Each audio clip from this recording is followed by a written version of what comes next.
Hello, Internet, and welcome to Elegant Suffering, a good society tale in Tantrum upon West Fourth Pack. Yes, nailed it. Welcome. Good to see, not see. Good to have you here, folks. We'll go through a couple of channel announcements, and then we'll go around and introduce our lovely cast of folks here once again. Let's go through here. You can check us out on Saturday at 3 p.m. Eastern, continuing Saturday night's Thunderbowl. We're getting down to the wire. End of the tournament. Getting excited, and I think y'all are starting up something else pretty soon as well. But I'll leave that for y'all momentarily. But come check out D&D 5e. On Sunday, we're back with Slaying 101, Monster of the Week game at 4 p.m. Eastern. There's vampires, and there's a lot of intergroup drama, and also some intergroup shipping. We shall see. On Tuesday, come check out AOS at 7 p.m. Eastern, D&D 5e. Things are heating up there as well, from what I hear. And Thursday, as we are alternating, you can come check us out next Thursday at 8 p.m. Eastern for All Myths Are True, which is a Tales of the Loop game. I know there were birds, and then there were dream stealing and monsters, and we're still there, I'm assuming. So yes, lots of fun. Please come check it out. I think that's everything for now. So why don't we go around and let's introduce our cast of characters for this evening. I believe we start with Sylvie? Sean's before me. Okay, Sean, go first. I have many windows. Sean. Hi. I am Sean, the Kraken King on Twitter and everywhere else. I'm playing Raleigh, I have the stuff up. The hedonist is the archetype that I am. And my desire is to best or humiliate my cousin in every matter and win my uncle's inheritance. And my cousin in this game is RJ's character, Theo. Excellent. Savvy. Hello, I'm Savvy. I am playing the most honorable Countess Rosamund Spice. She is the heir of the heiress, I suppose, however you want to slice it. And my desire for this game is to marry my secret fiance, Raleigh's cousin, Theo. Theo's very popular. Speaking of Theo, RJ. Hey everybody, I'm RJ here, but I'll be playing Theo Wilmont, who is the dependent, and his desire is to convince his parent to accept him as their legitimate child and declare your relation to all the world. Yay! And last but not least, Alex. Hello, I'm Alex. I will be playing Grover Shelton, the careerist. My desire is to bolster your love interest's reputation, who is not Theo. And then when your parents' permission to marry them. Have we actually decided who the love interest is? I don't think we've declared that yet. Have you decided? I mean, in the session 0, we had set it up to be Aurora, but we'll see where that goes. So for now, it is. Yes. Miss Keating, the other Miss Keating. She's interested in something. That's for sure. Awesome. Alrighty, well, our characters introduced. We had quite an interesting session last time. Let's see, some brief recap announcements. Aunt Mildred knows everything, so watch yourself, Theo. Grover is very patient and just enough naive to deal with Raleigh's ego. Everything Aurora says is an innuendo. The Countess found some advice and joy at the church. Vernice is the literal worst in every way. Something about a Raleigh sandwich. I don't actually... No, I do remember what that was. Yes, something about a Raleigh sandwich. And it has been only 2 sessions, and now everyone is officially in love with the Countess. Yeah. Wait, can we talk about the Raleigh sandwich? Because I don't remember that part. I believe it was something about the placement of people around for drawing purposes. It actually was rather benign, but it just came out fantastically. Okay. So, yeah. I was afraid I missed something really exciting. Like, wait, what? Oh man. So where we left off, we'd actually gone through, we have completed a full cycle of the game of Good Society, very exciting, our collaborative storytelling game. We are still in our second round of a novel chapter, which takes place at Raleigh's Betmore estate. There has been some scandalous portraiture taking place, lots of dancing, a rather reputation bashing fortune teller getting involved with Raleigh and Theo. Theo letting Raleigh know exactly how he felt about that by punching him in the face. And I believe we were going to start back up with a walk through this very infamous hedge maze, I believe is the last place that we left off. I think that's appropriate. Unless someone else has a go.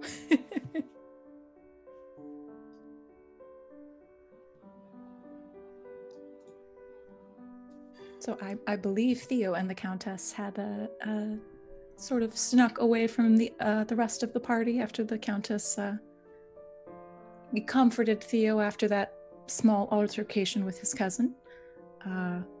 It is getting later in the evening, and you have made your way toward the hedge maze. I'm really terrified of the hedge maze.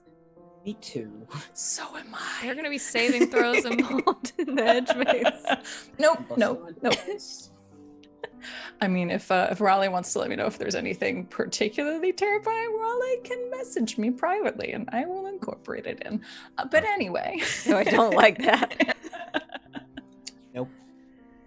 We set the scene as the Countess and Theo make their way to a more secluded location away from the others in the party.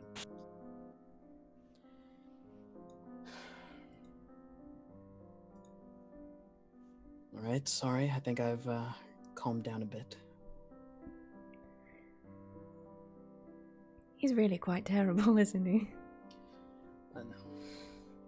I mean, I guess that's just how he is. He's always been like that. Were the two of you always this way? What did we say? We said that they had met, like, in their teens? Yes, as it is in fact rather scandalous of them to even admit that they are related because of Theo being not a quote-unquote true son, but yes, met in their late teens, I believe. I don't know what what he was like in his childhood, but he was a right asshole when I did meet him. I don't understand why he dislikes you so much. Is it really just the money? The old shrug.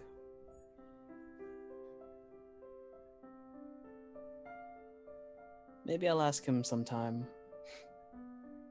Though I doubt I'll get a reasonable response from him. I mean, the two of you must have something in common. I doubt that.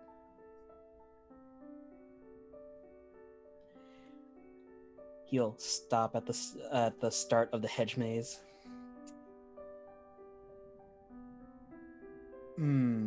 No. What? No. I've heard from my aunt that this hedge maze was built by Riley, to his specifications. Pretty sure there aren't begonias in there. What could he possibly put in a hedge maze? Snakes. Snakes? punji traps. I don't know. Why? Why does Riley do anything? I suppose for the fun of it.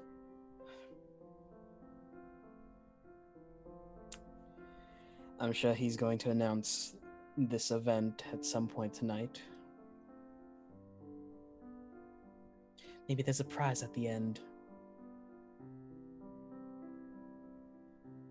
You think he's doing it just to torment you? I think he's doing it just to torment others. It's very rotten. He did give me a sweet roll once. It was stale, but it was a gesture. What, and there wasn't a beetle in the center or something? I might not have noticed it. Ew.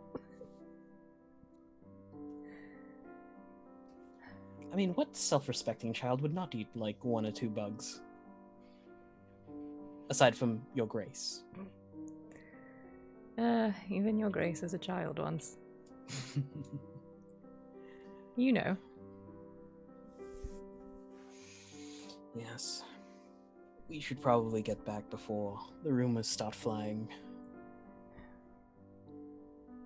Do you not continue further into the maze?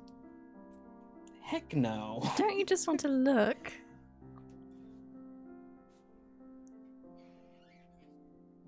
If it is what your honor wishes, then I shall bravely accompany you into this hellscape. Just around the first corner. I just want to see. He will offer his hand to her. Wonderful. Yeah, around the first corner looks pretty much like everything else. It's, very well maintained and crafted hedgerows in this maze pattern. Do you wish to continue further in? It's just a Scooby-Doo totem pole around each corner. It's like a choose your own adventure book. Well, nothing here. Then again, I think I'd much rather whatever's in here than in there, looking back towards the house.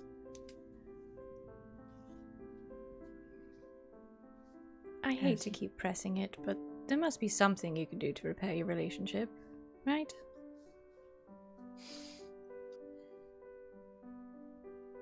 I did need to talk to Grover about something. I'm sure my cousin would get a kick out of it. Grover? Yes, I wanted to commission him to do a painting of Riley post-coitus with himself so that I can go tell him to go fuck himself. Yeah, that's just awful. He'd probably hang it on the mantle. You'd probably hang it in the ballroom. One more corner then. Yes. As you continue deeper into the maze, lots of draping vines to obscure your vision.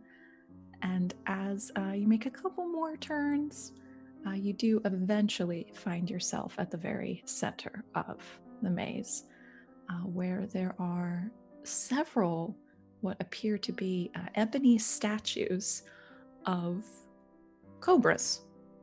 Several large snake statues. There are some lovely reflection pools as well. It looks like the pools have probably been there a lot longer, but if you approach a little closer to the statues, they seem to be rather new. Riley's hand shoots over. Theo's hand shoots to his side, grabbing onto Rose's and grips it.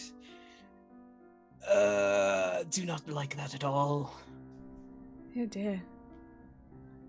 As you make a little bit of noise, you do hear a little further away from you in some bushes, some and you hear some rustling as some others may have also taken the idea of heading into the maze. I don't think those are snakes. Well,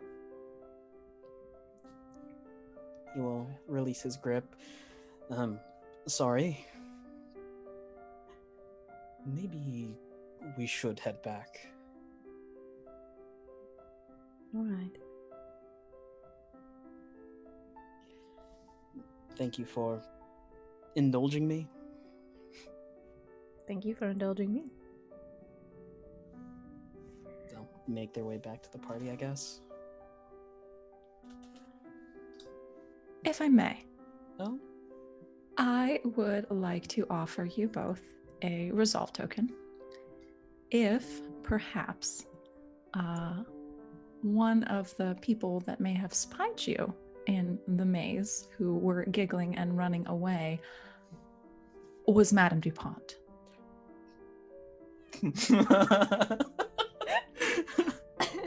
think we both just made the same face.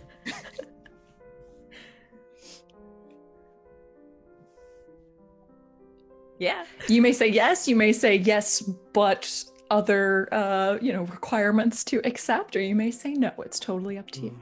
I say yes. Yeah. Yeah? Yeah. All right. I will give you both a resolve token.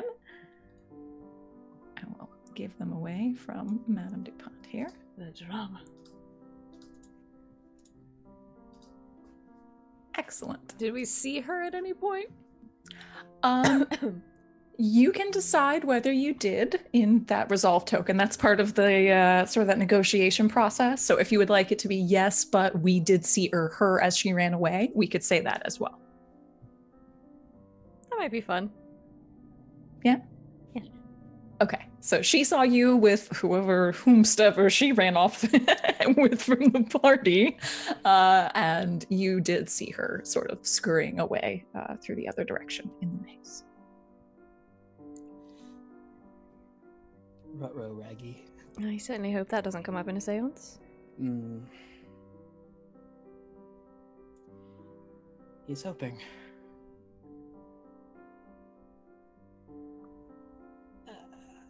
So concerned all the time. You have your status as the Countess, and I have my status as a, well, lowly clergyman. Be rather scandalous. I suppose. It's also rather boring. So you'd rather kick up the hornet's nest then? I mustn't. But I consider it from time to time. The night's still young. You know, your reverend gave me some very good advice the other day. Oh? What would that be? About finding joy where you can. I'm sure he pulled it from one of his sermons, but I find there are a few specific things in my life that bring me joy. And I wish I had more time with them.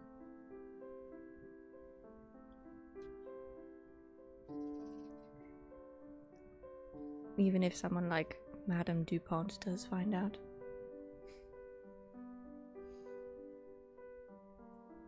Well,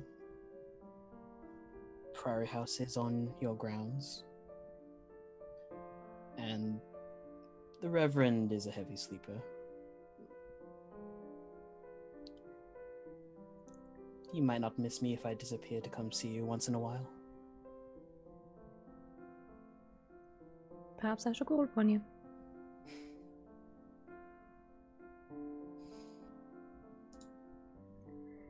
I'll bring flowers. Shall we go see what your cousin is up to? I guess. As the two lovebirds meander their way back from the maze, what has Grover been getting up to at this party? I think because this is after the seance, we at least saw Theo head out and the Countess followed after. have other people just been going to milling around? Is it just like a period of having drinks until the next activity, or?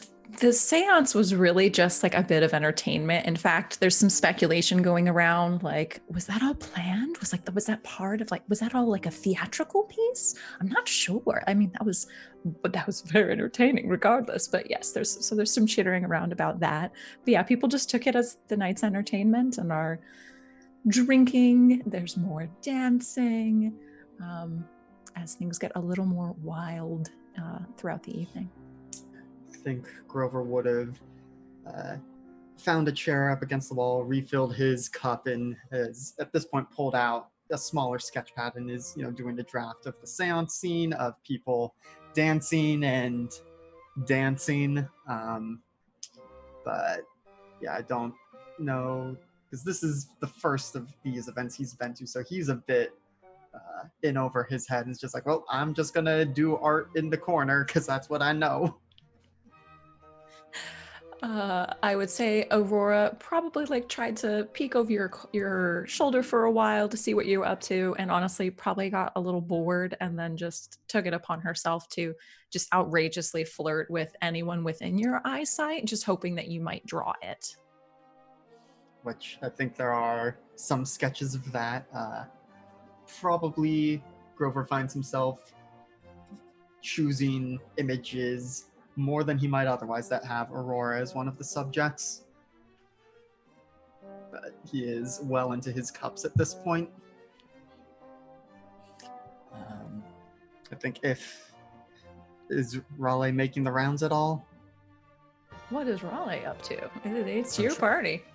Yeah, I'm trying to think of how, because I agree. I think there are probably some of the more respectable members that of society that are invited to this party that stick to like the dancing in the front room areas, but there's definitely some stuff going on like in the cellar and in like some of the back rooms of the manor, where everybody's getting into the absinthe and the opium and yeah, that sort of stuff. So I think after the punch, I'm not sure. Yeah, I think Raleigh stays out for a little while longer, and in maybe one of the front room areas, they clear everything out, and they're doing one of those. This is from a scene in a movie that I can't remember.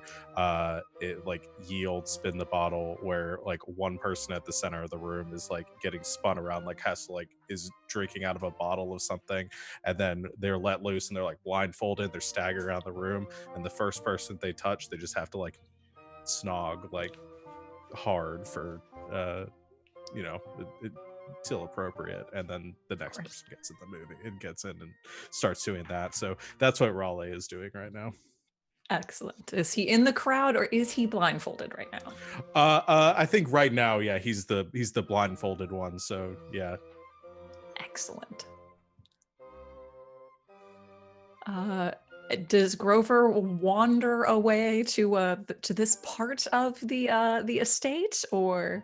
Yeah, I think because I imagine at some point when it was just him and Aurora, she would have dropped some hints about what takes place, and so he's like, well, this seems like the kind of thing that Raleigh would have invited me here to draw, so I better go find it. And so probably goes and eventually makes his way into, probably sees that scene, like, new page. You walk past a salon of just people lounging very drowsily upon some cushions. There's a lot of smoke coming from that room. You walk on, and then you make your way toward to this room. There's boisterous laughter, and you see a scene of just a crowd of people. A lot of them, like you see Raleigh blindfolded, so people are like shoving him from behind as he just chugs on this bottle of wine and meanders around the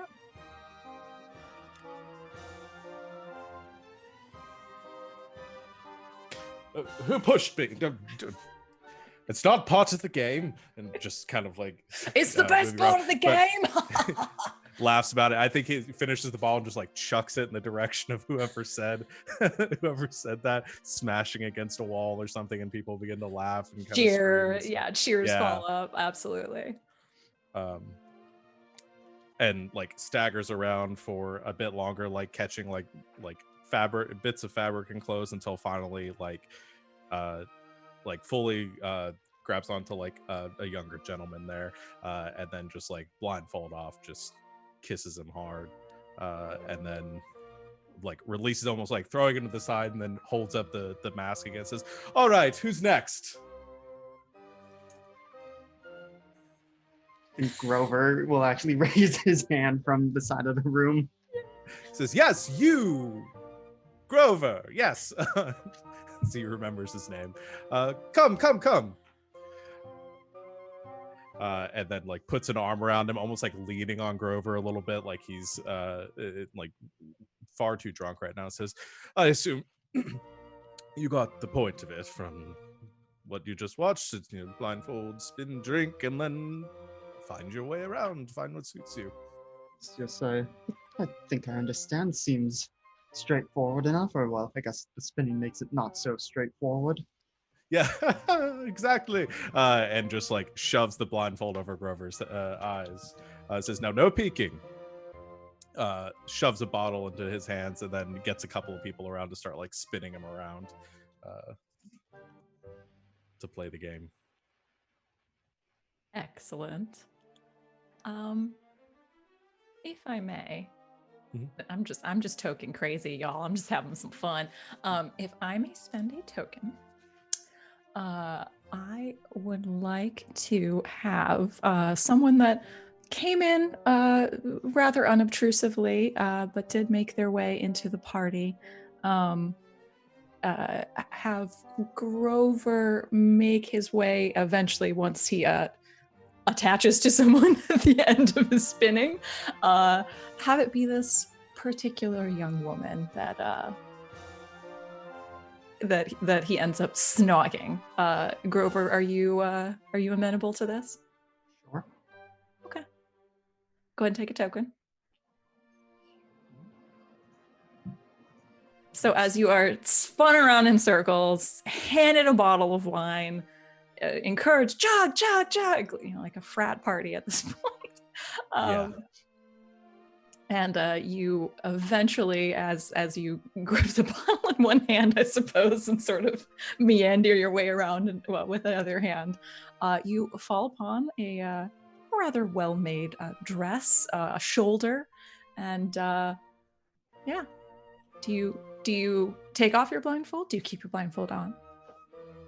How eyes wide shut is this? No. Did Raleigh take his blindfold off before or after kissing the guy? He took it off before, but it was like as it happened. Yeah. So I think probably bottle in one hand, finds the woman, hand moving up, eventually finds a cheek, moves in, blindfold off, but at that point is too close to really see and is already mid kiss. All right. As long as you'd like, they're definitely receptive. In fact, they like grab the back of your head and kind of, once this wraps up, as you pull back, you see a rather handsome young woman, very dark, like black hair, tan skin, a rather like smaller, like almost button nose. Like you would say that she's like, kind of cute, almost adorable, except for the very powerful like forehead and jawline that she has. And yeah, she is smiling very brightly at you. She has a deep mauve gown on and one of the given black bone masks. It's a pleasure to meet you, madam. Well met. Very well met, I would say. I believe I should come to these parties more often. Well, this is also my first attendance, and well, if you're going to be there, I will make it a habit of showing up. I see you're making the most of your first time. Very intelligent of you. I don't know that I can say there's that much intelligence in it. It's mostly wine at this point. Well, liquid courage, as they say. Indeed, and will offer her the bottle in his hand. I think I've had enough of this particular game, but it was very nice to meet you, sir. I hope to see you again, and hopefully without the mask, so I can figure out who the hell you are. We shall see. I gather that most of the goings on at these sort of parties are meant to stay within these four walls, as it were. You know, the mask sort of lends to that. It is true, though. There are far more than four walls just within this estate. It would be a rather shabby estate if there were only four walls to it.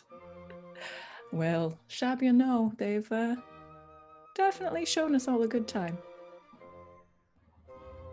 A pleasure. Have a good evening. A safe evening. She'll like sort of put a hand on your shoulder to like steady you. And you as well.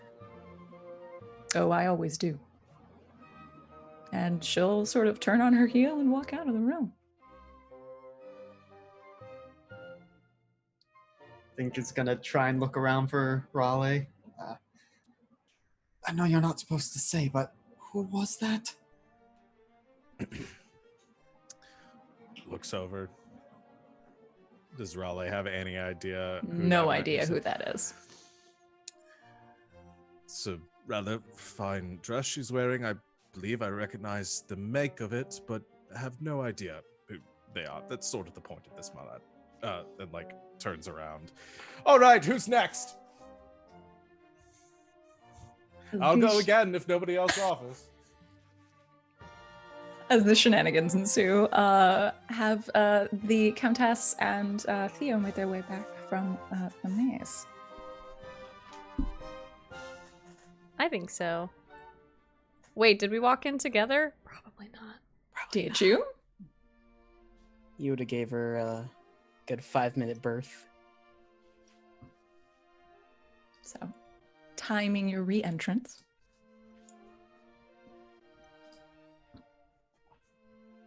It looks like the dancing has definitely continued as you were outside, and you definitely hear some more raucous laughter further down into the more private salons. I mean, I want to know what that's about.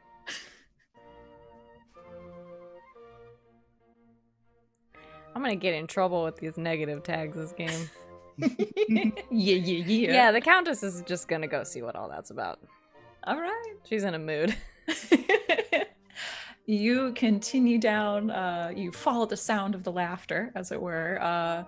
Again, you pass a rather tired-looking group in a very smoky room. You pass another room. Looks like it's purposely kind of dark, but you definitely hear some goings on. And then you continue and hear the raucous laughter as you come upon this scene of pushing, shoving, blindfolding, and snogging. I imagine everyone notices when she walks into the room because she's dressed so fancy. Raleigh would come staggering up, recognizing the dress, even though she's wearing the mask now, and says, "Oh, my lady, you have not had a chance to take part in this event so far. Would you be interested in taking a turn?" Perhaps. What is this game? Oh, it's just something we made up. I'm not sure its origin exactly. You just stand in the center, drink the bottle, spin until you're quite dizzy, and then find your partner. Well, that sounds like great fun. Of course. It is. Few goes of it at this point. Probably need to sit down for a bit, but please enjoy yourself. Oh, are you not going to be in the crowd for my turn? Oh, I'll think I'll stay on my feet for a bit longer. I'm going to try But when I put the blindfold on, I'm gonna leave just a little bit so I can peek. All right. Who is still in the room? Has Theo joined into this room? Is Grover still in this room? Who we got? Who I got? Theo's in the room. I think Grover is there. He probably took a minute to try and sketch the mysterious woman before putting the sketch pad away and joining back into the game. Theo's probably found the mask again, put it on, made his way over to Grover. Mr. Shelton, I assume. It's quite the assumption, given that no one is supposed to know who is who here. But, Well, Sketchpad kind of gives it away. oh right, I had considered that earlier. Well, the art just calls to me, but is gonna put the sketchpad away. Is there something I can help you with? He will extend a hand to Mr. Grover Shelton. Don't know if you know me, but I'm Theophilus Wilmont. Ah, yes, I have heard of you, certainly. Though we have not had the chance to speak. I had been hoping to speak with you, but maybe some other time. This is more of an introduction, really. An introduction it is. Would have been more of an introduction if one of us had been blindfolded, but this will do just fine, I think. Theo will chuckle.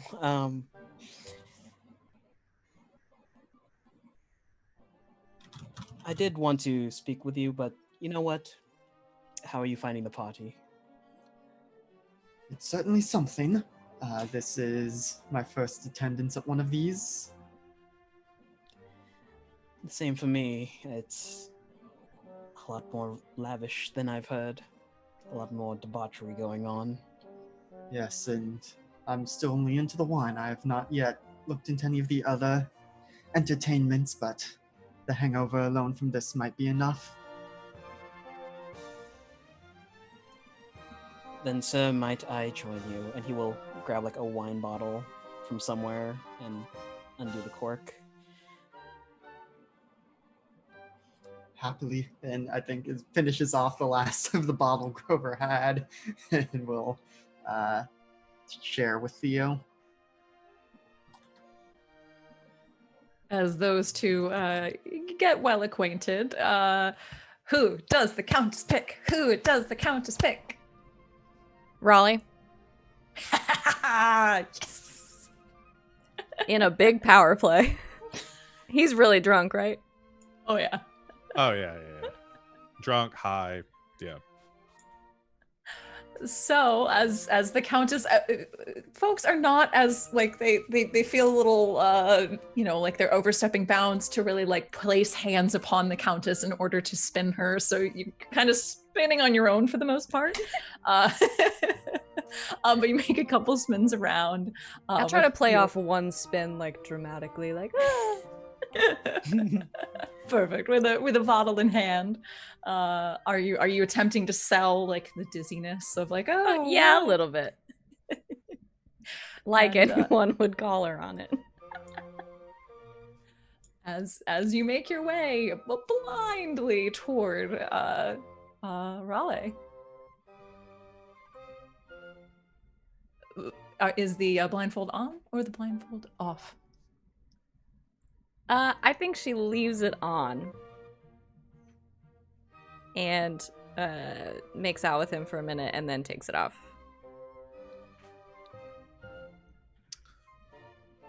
Your Honor. Quite the party.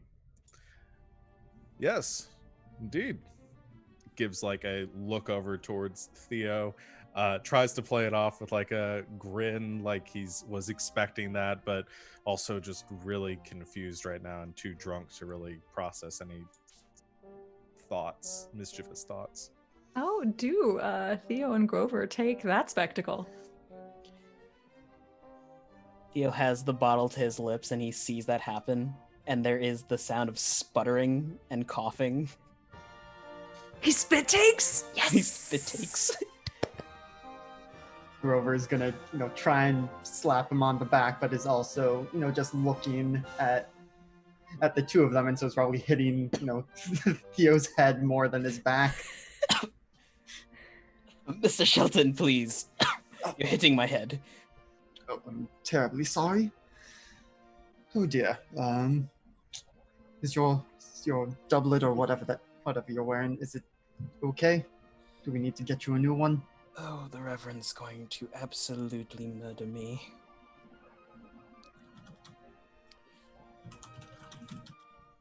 No, I was just... Wrong pipe. Wrong pipe. It happens. Someone overhears you and go, "Oh, if you're looking for a pipe, it's further down the hallway. It's 2 doors down." That's also the wrong pipe, sir. Thank you.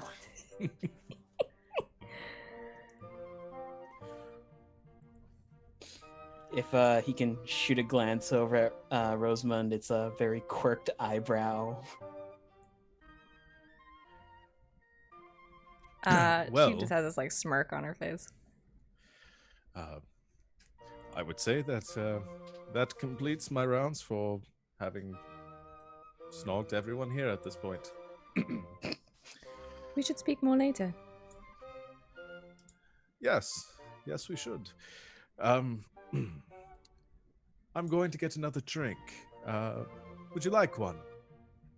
I would love one. Thank you. Yes. Right. And like turns on his heel and very quickly staggers his way out of the room. Raleigh on the run. Well, who's next, or should I go again? Someone else in the crowd just very unsure. I guess I'll go. Takes it from you. As that part of the party continues, anything else we would like to sew up at this particular juncture of the party? Did Raleigh and the Countess want to have that talk? No? That's totally up to him. If she, well, it sounded like, so the exact comment was, you want to talk later. You were asking him to come speak with her. She was inviting him to come speak with her. It was very vague. Perhaps. And he's very drunk. How hard does she like pursue having a moment to speak with him that night?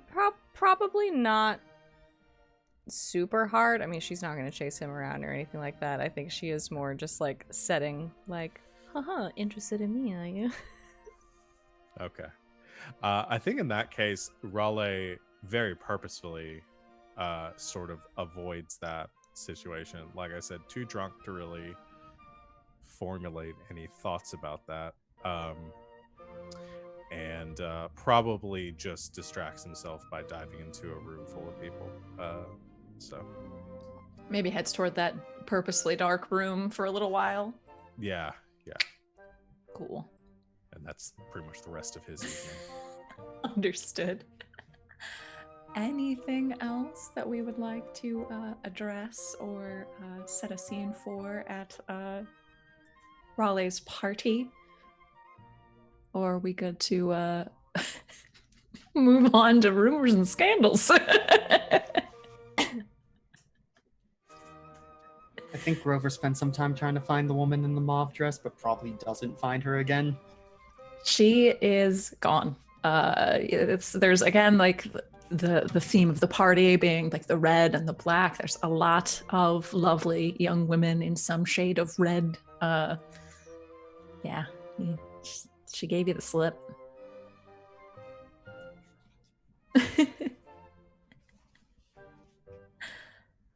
Anything else? Speak now, forever hold your peace. Can I use my monologue token? Yeah, who do you want to play it on? Theo. Yeah. Me. Always me. Well, technically everyone has to go, but okay. It was Theo's the already spit take. monologued this cycle. Oh, have you? Oh, has he? Oh, Yeah. I remember. Check that. Oh, he does not have to do it again. It's That's okay. true. Same situation. Grover. Oh, all right.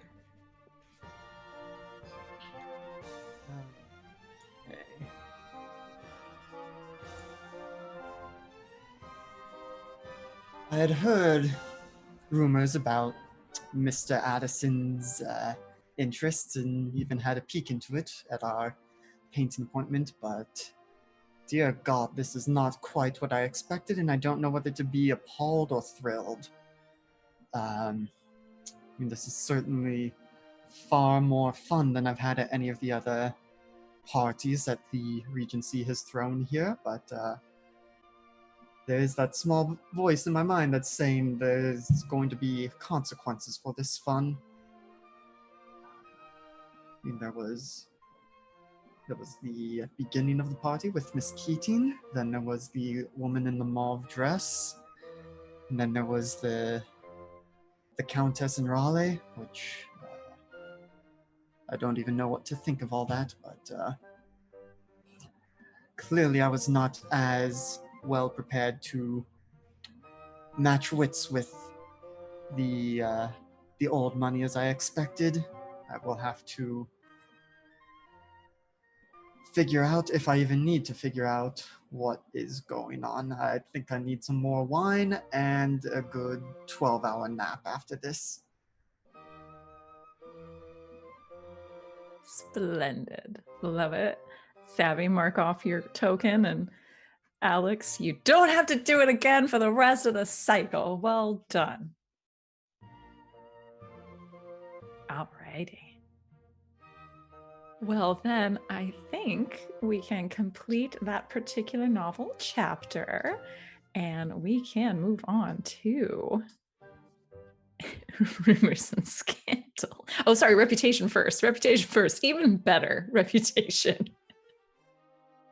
So, Gives me a everyone second would. to think. Mm-hmm. So we go ahead and look at your family backgrounds. And go ahead and see if you gained yourself a positive or a negative reputation tag. I'll give everyone a second to pull up their sheets there. We think we have a couple people already have some reputation conditions, and some are on the cusp there. So this could be very interesting. Quick question. I think I asked Mhm. this last time, but I Mhm. don't remember. If you gained like a positive tag and a negative, or yeah, if you did one of the positive ones and one of the negative ones, does that like cancel each other out? You just pick one, or do you get both, or how does that work? I would say we can kind of take that as we go.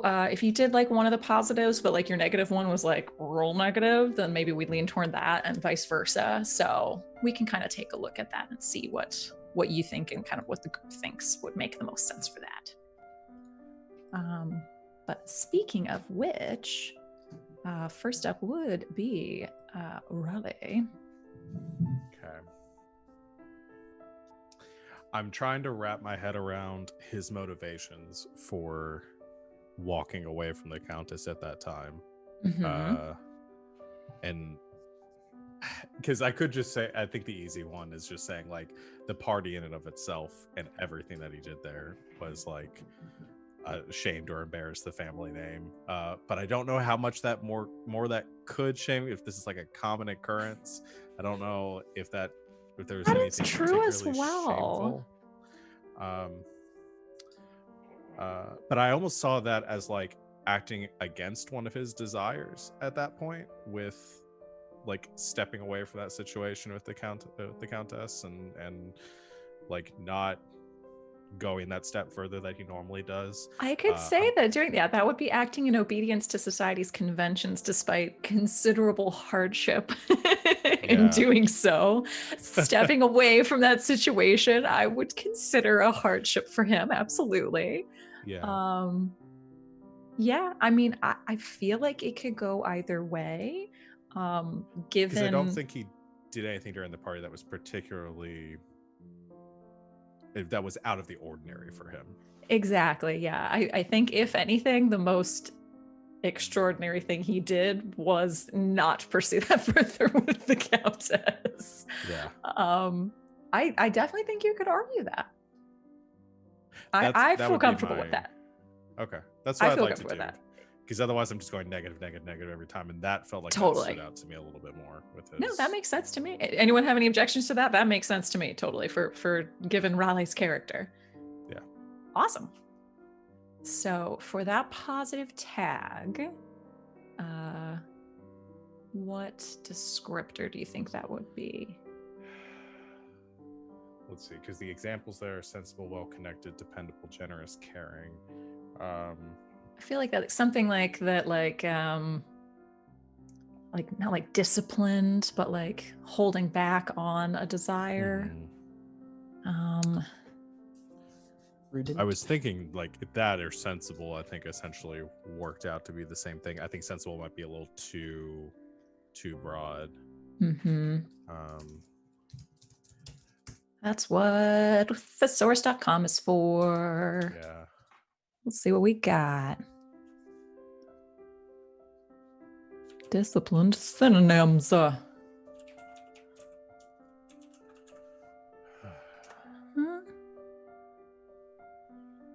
Orderly, structured.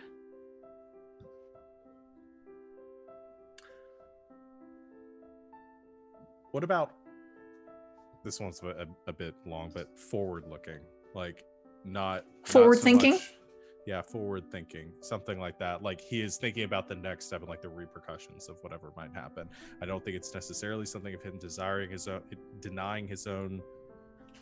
I don't think it's so much about him being disciplined as him thinking about the consequence of what might happen. I like that. Yeah. Prudent. Ooh, Prudent. prudent. That's a There good it one. is. Yeah. We got there in the end. What's that face? Prudent. I like it. I said that. Maybe to Oh, you pick did up on say the mic. prudent? Oh no. Yeah, Oh, Oh, I'm no, I sorry. didn't hear it. it's all right. Good job, RJ. Well done, Thank you. RJ. Thank you. RJ said it. Cool. That's what Done I and got. done. Alrighty. So does that gives you 2 in the positive? I have 2 and 2. Yeah. Okay, 2 and 2. Perfect. Okay, so no conditions quite yet. The Countess. I think I gotta get that negative tag. I think you're right. There's nothing prudent about the Countess right now. She I would she say- let her hair down a little bit. Acted in contravention of society's conventions, perhaps, or acted on desire in a way that compromised your duty or morality. Yeah, just a little bit. I don't think Yeah. anyone talked down to you. In fact, they revered you yeah. quite a bit. But yeah, I think we're on a negative tag here. Something about Maybe my second wild one. I was or thinking like not like fickle, but like flighty. oh, okay. Flighty or yeah, I would say her like behavior for a countess was quite inappropriate. So something stronger than inappropriate. Let's see.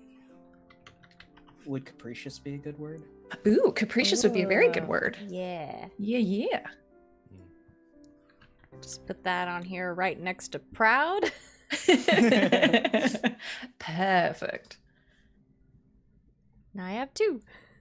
Perfect. All right, Theo.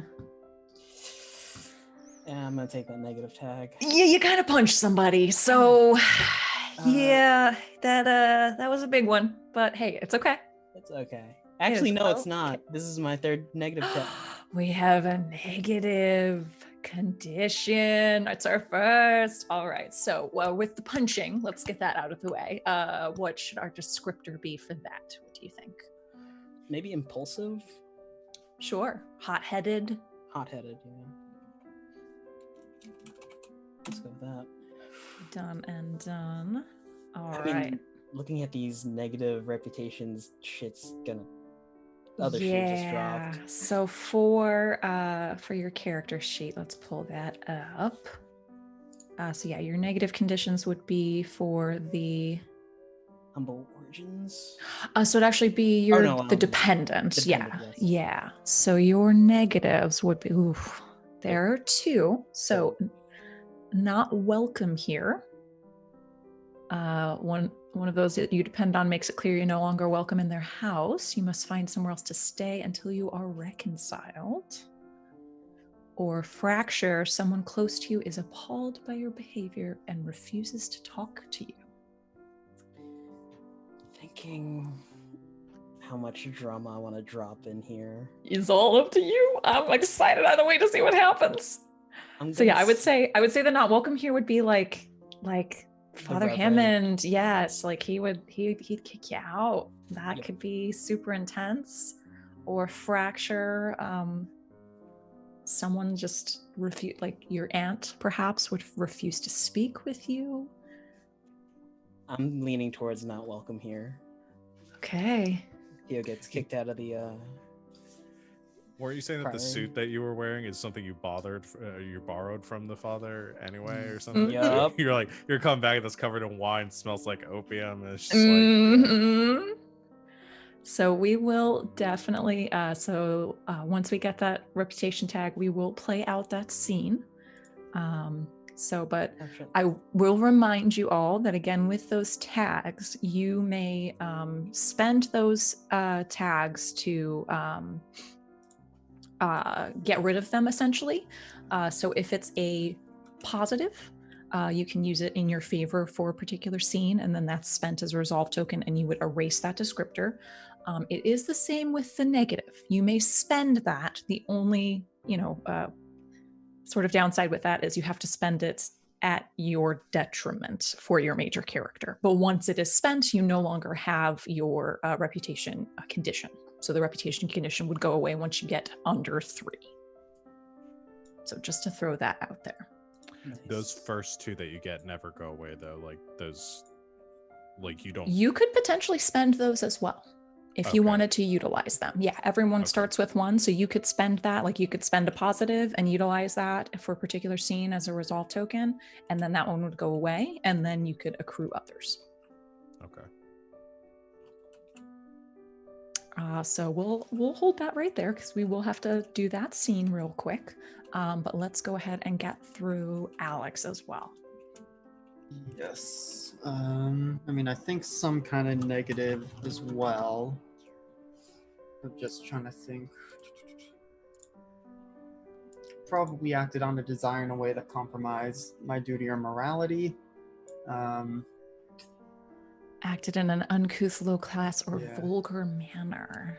Yeah, one of those 2, because, I didn't, RP any of the scenes of Grover making a complete fool of himself. He does already have the vulgar tag, and so could have easily, made some comment that he thought was in his head about, how gaudy all the rich folk are, and something along those lines, and also, continuously drawing attention to, trying to figure out who people are, even though there were the masks. Just trying to think what word. Impertinent might not be the right word. Yeah, I don't think he was particularly impertinent to like people of higher rank or anything like that. He just kind of made like a drunken fool of himself. So, you could even put something like, what's a word for a drunk? You know what I mean? Wino it's not necessarily appropriate for the period. Lightweight? Or drunkard, something like that. Yeah, let's go with drunkard, because I can see that being used later. Okay.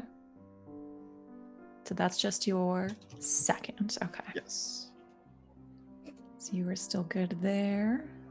All right. So before we continue with rumors and scandal, Theo, when do you return to the church? When do you return home? I imagine it is that night, but the Reverend confronts him in the morning. Okay. All right, so you stumble your way home that evening, and sort of pass out then. And you are awoken unpleasantly early by someone tapping very well, not too hard. He's an elderly man, but tapping you on the shoulder to wake you up. Oh, Reverend.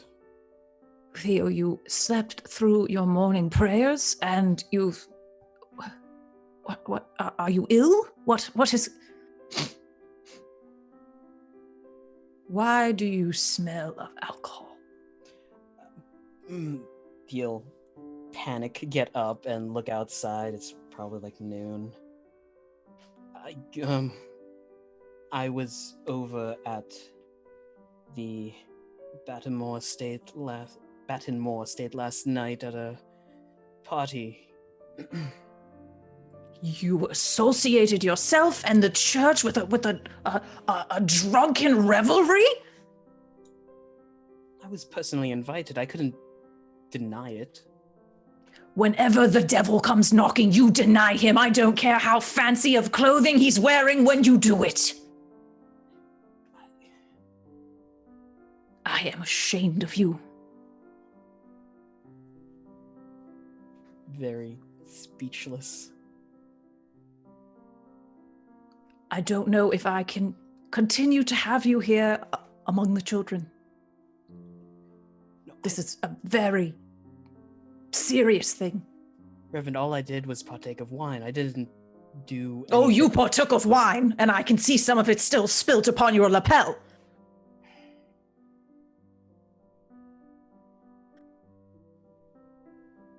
Pack up your belongings.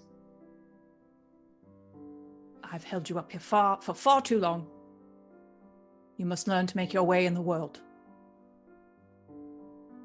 And I would hope that you would do so with a better reflection on the people that have brought you along this way.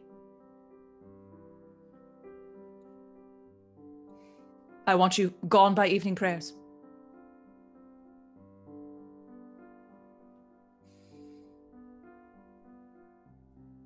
He can only just look on.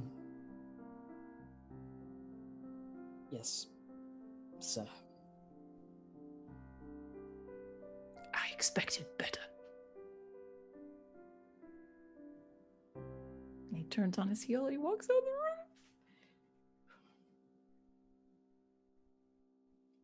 Oh, Theo. I've been yelled at like that from nuns before. Oh, buddy, that really got me. You started yelling at RJ, and Sean's face got so red. He was like, "Oh God, Oh, flashbacks." Oh no. I'm sorry to give anyone recovering Catholic flashbacks. That's My amazing. apologies. I was just waiting for a ruler to come flying out of nowhere. No. I'm sorry. Is that a content terrifying. warning? Catholic flashbacks? We'll have to put it That's on good. there. that was terrifying." All right. So, Theo, you have your negative condition. And again, if you wish to spend one of your negative tags to remove that condition, we can figure out a way to do so. And then we can figure out a way to reconcile, hopefully. But yeah, so that's reputation. Why don't we make our way through? We'll make our way through scandals and rumors and scandals, and then maybe we'll take a break. But if we want to pull up our rumors and scandals, we have several right now.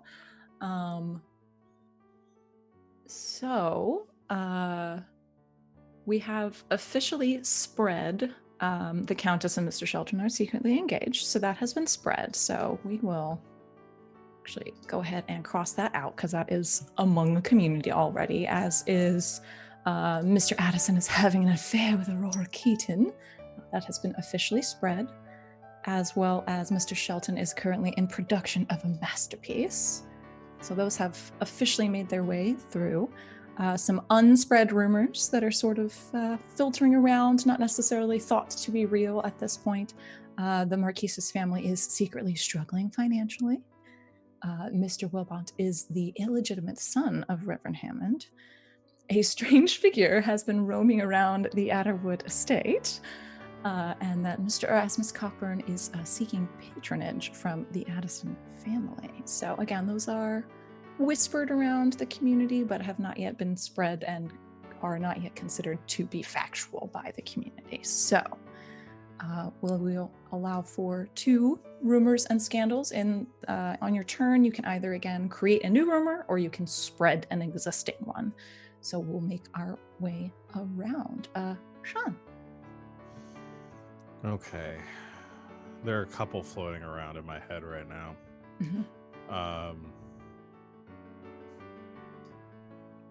Now, the rumors have to be something. Can they be? They can be based on the events that have taken place. Like they absolutely can, or you can grow them pull something completely out of left field if you want to, like, bring some drama into the atmosphere. Okay.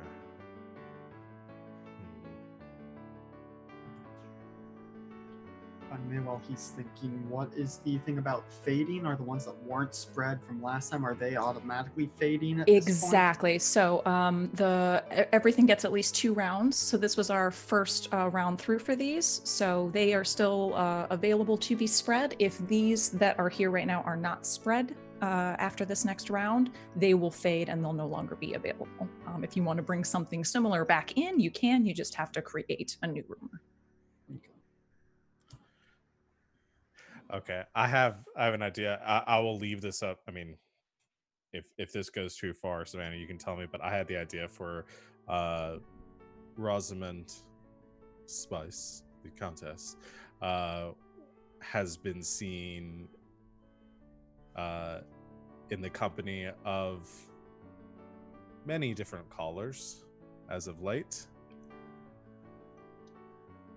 So the Countess has several inappropriate suitors. Is that sort of what we're going for? Yes.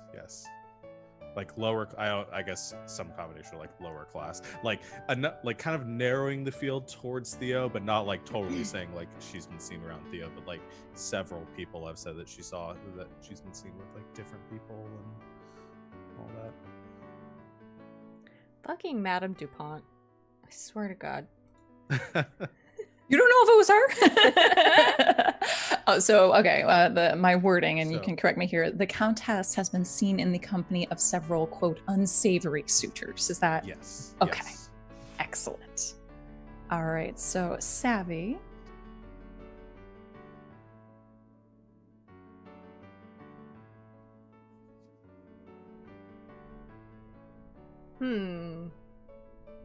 I was deciding between 2. But I think I'm going to go with in a very boring and dutiful turn, Mr. Raleigh Addison is vying for a spot as one of the Countess's many suitors.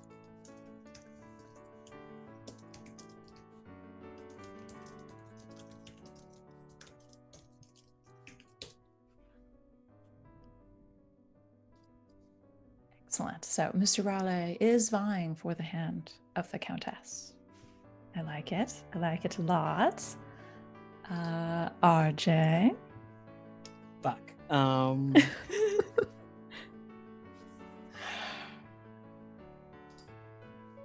again, if you're not feeling necessarily inspired to create a new one on your own, there are several that you could go ahead and spread if you so chose as well.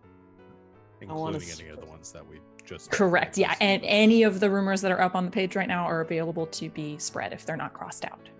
I want to spread that Mr. Wilmont is the illegitimate son of Reverend Hammond. Okay. Why is our favorite thing to do as a group spread rumors about ourselves? I don't know. Because it's so much fun. Just keep being like, let me make my life difficult. But look at it this way, he just got kicked out. He did. Oh. And people are potentially gonna be wondering what it was, if it's that they had a falling out because he's the illegitimate son. Oh my gosh, drama. All right, so that is officially spread. This is believed to be the truth around town. Excellent. and Alex. So you'll get 2 turns, Alex. You'll do 2 in a row, and then we'll make our way back through. Do you do rumors as well, or was that just a first time thing? Oh, I do rumors as well. Thank you for reminding me. Okay, then you do one, then I'll do one. I'll do 2 in a row. Done. Cool. I think to give me some more time, I'm going to spread one this time. I'm going to spread that the strange figure has been seen roaming around the Outerwood estate. Oh my god. It makes me so happy. Yes. Bigfoot. All right. It's Bigfoot. We don't know. We don't know who. Well, could be a pesky suitor. Could be who knows. Apparently, there are many of them. Because apparently we don't know that yet. It's the woman in the mauve dress. Bum. So much. All right. Did anyone So, look at her feet to see how big they were? did anyone look to see if she even had feet or if she was just bloated? She's like, oh. No, Grover felt like he was floating when he met her. Whoa! I love it so. All right, so I'll take 2. I will go ahead. I'm going to spread that the Marquise's family is secretly struggling financially. And that sets me up for another lovely rumor that I would like to put out there, which would be that the militia plan to spend the summer and the fall in Tonsham. I'm going to throw that out there. Militia intend to spend summer and fall in Tonsham.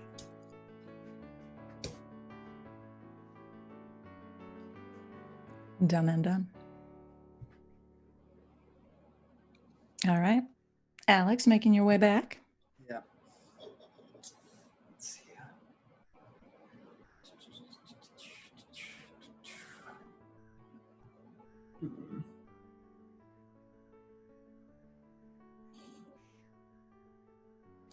Torn between giving one of us another rumor, but I also feel like we all have so much on our plate already. Unless.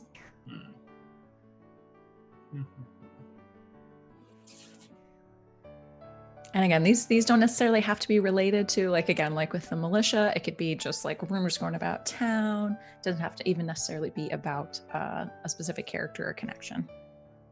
Yeah. I'm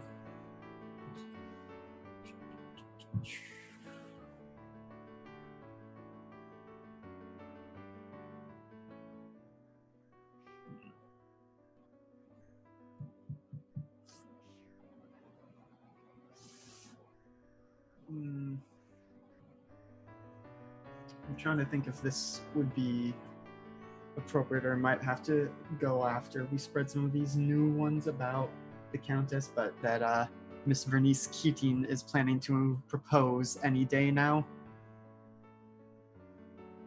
Okay.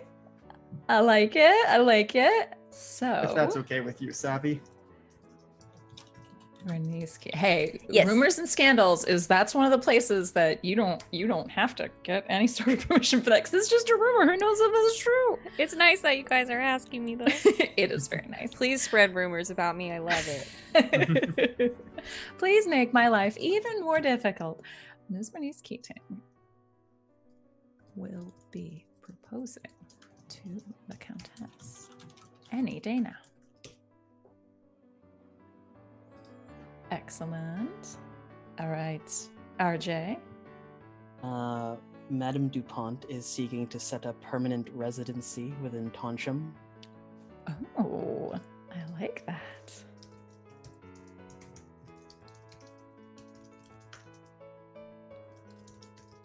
Permanent, if I can spell. Oh, apparently I can. Let's see. And like it. All right, Savvy. I'm just deciding which rumor about myself to spread. There's so many to choose from. I thought I knew, and then Alex came in really hot. Yeah, I'm gonna spread the rumor that Miss Keating's going to propose. Excellent. All right. Bread. Who's Brad? Brad. Brad. All right, and Sean. Okay, I've got one. Fearing for his health, Mr. Hammer will soon name the heir to his estate.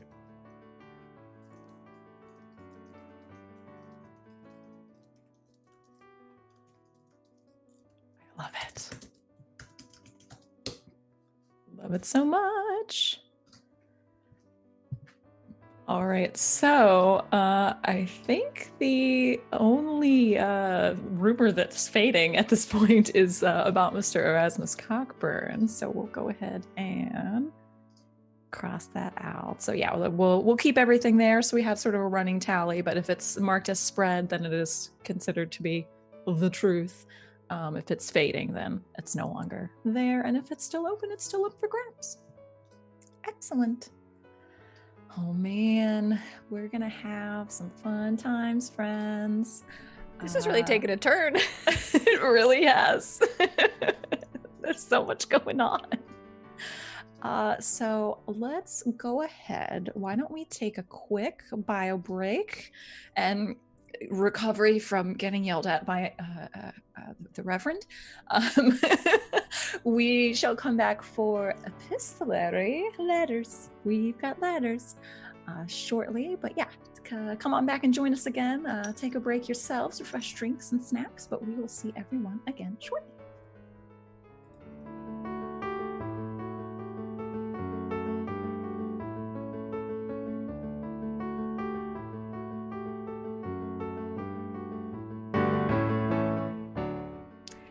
Welcome back, Internet. We are here playing Elegant Suffering, a Good Society Tale. We've had a very interesting novel and reputation and rumors and so many rumors, so much scandal. But we are ready for our next round of epistolary, which is letters. We've got letters. So our crew here, we will make our way through. Again, you may write a letter from either your major character or any connection that you control to literally anyone. And you'll get 2 of them. So why don't we make our way through? Let's, I won't put you on the spot there, Alex, but let's start from the bottom and then we'll make our way back to the top. Alex, do you have a letter? No, I have been thinking it wasn't one of the rumors that was spread, but the thing about Mr. Hammer maybe soon naming an heir to his estate. It's floating around. Like, people aren't sure if it's true, but it's at least floating around.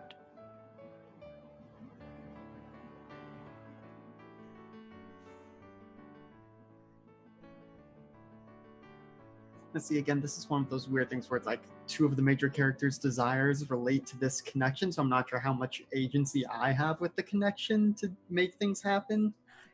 You have the agency to write them a letter if you so choose, at the very least. So, I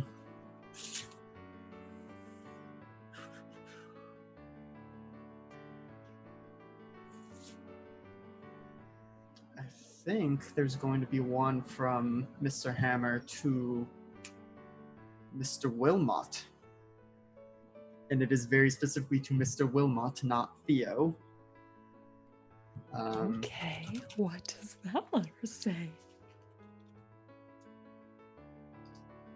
I have recently heard from my sister that you no longer have a residence at the Priory.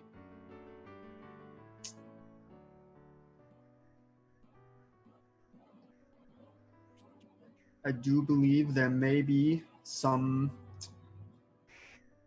spare rooms available at my estate should you find yourself out on the street, but beyond that, you can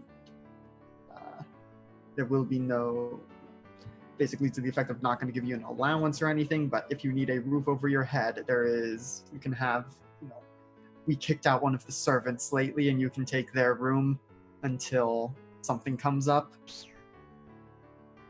But it's very much through the lens of, my sister is bugging me to do this. It's all her idea. I just have the room because she knows that, that Theo doesn't get along with Raleigh. And so, wouldn't do to have them under the same roof. But is very much almost drawn up like a business contract in terms of how formal and emotionless it is.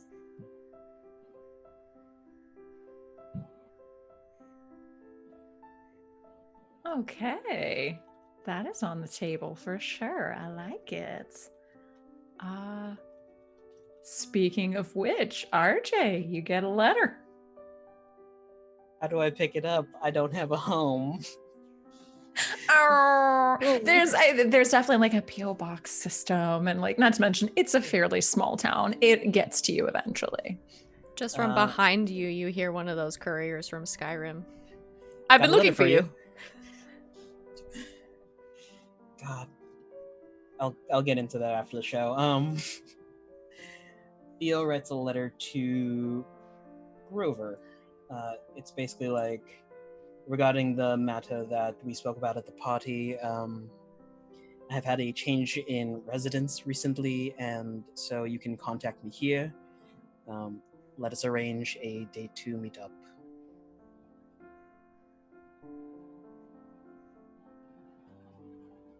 Fair enough. All right, we go to Azave.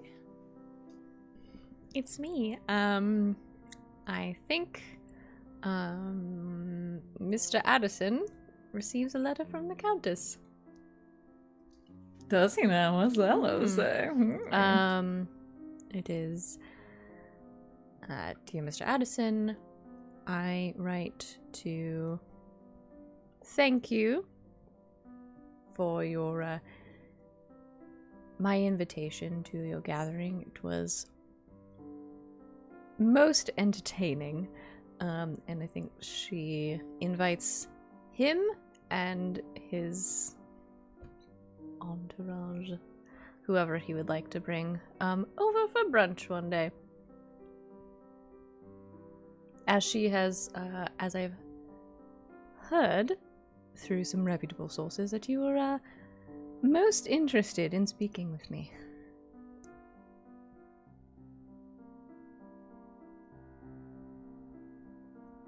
Ever yours, the great and honorable Countess, blah, blah, blah. Esquire. Esquire. I don't know if she's gone to law school. It's fine.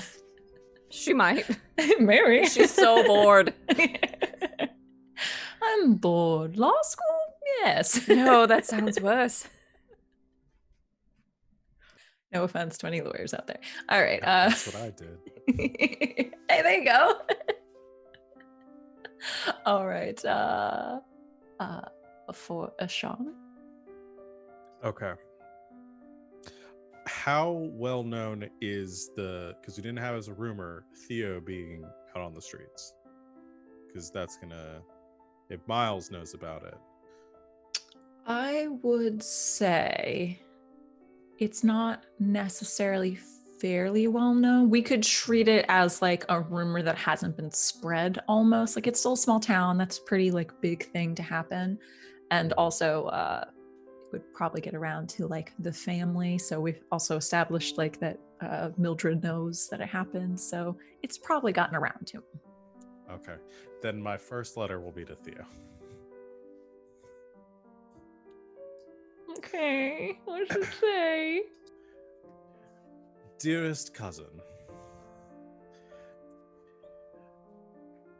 I would like to foremost apologize for my behaviors at the gathering the other night.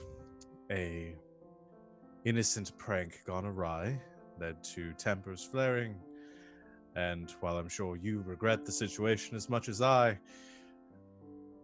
am foremost at the front of blame to bear, and I do bear it as such. It has come to my attention that you are without an abode. It seems that the stuffy coats of the clergy may not have taken kindly to your behaviors.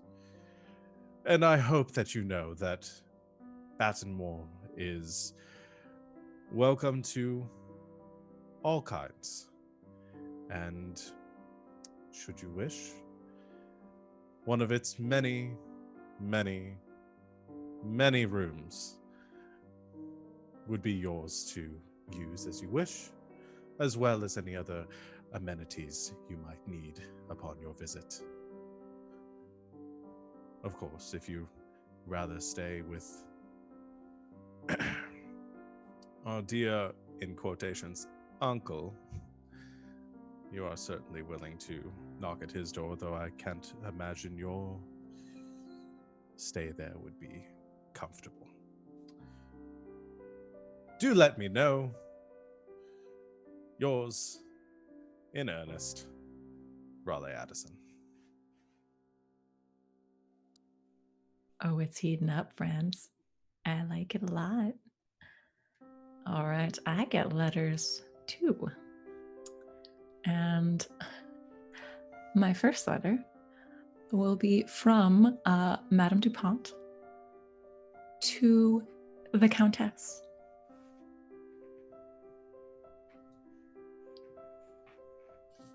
Your Honor, it was such a pleasure to have you amongst those that were entertained by our performance at Mr. Addison's last gathering. I feel that it may behoove us both to perhaps discuss a further business arrangement in regard to said entertainments among other business arrangements that were discussed or discovered during said gathering. Please reach out to me at your earliest convenience to discuss these things. Yours most sincerely, Madame Dupont, blah, blah, blah, Esquire. And for my second, I will have Colonel Annabelle Breyer send a letter in return to the Marquise. And it will say, Your Honor, it was, Your Honor, that went Southern too. God damn it, it's really hard to do. Every time. Every time. Your Honor. Your Honor. Your Honor. If it please the court. Sorry. I'm just a simple country lawyer. I'm a professional. Your Honor, I, of course, very much appreciate the invitation that you have extended to me, and it is very much in my interest to continue to ingratiate myself within Toncham. As you may know, I did take up a residency there in the past week, and was lucky enough to take part in a lovely gathering at the Addison estate. It was most illuminating to the sort of company that one can gain within Toncham. Please do let me know when I would be able to secure that introduction to your lovely daughter, the Countess. Sincerely yours, Colonel Annabelle Breyer. Sean. My second letter will be in return to the Countesses. Raleigh writes, Your Honor, I'm just going to lean into that. I do appreciate the invitation and will certainly be in attendance. I have many things to discuss with you. Thinking what else you might say. I will keep it as quiet an affair as possible, so that we may be in full discretion with our conversations. Yours, Raleigh Addison. Raleigh, discreet. Savvy. I think I would like to respond to Madame Dupont.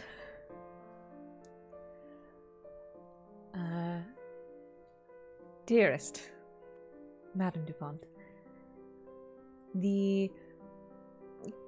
both the content and the forwardness of your letter intrigue me.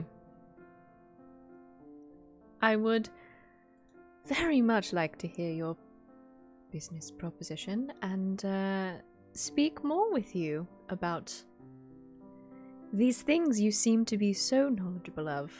I invite you to this day, this time for the brunch, probably. I just think maybe the Countess likes brunch a lot. And so look forward to spending more time with you. The Honorable Countess Esquire. Everyone's a lawyer. It's so weird. That's why we talk like this. Of We're all course. barristers. I love it so.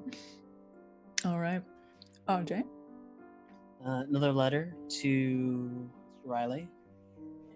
Dear cousin, I apologize for my behavior at your party. It was ill-mannered of me to take such a retribution against you. If you would have it, the whole affair could be water under the bridge. And while I do appreciate your extension to the house, I will be staying with Lord Miles Hammer for the time being.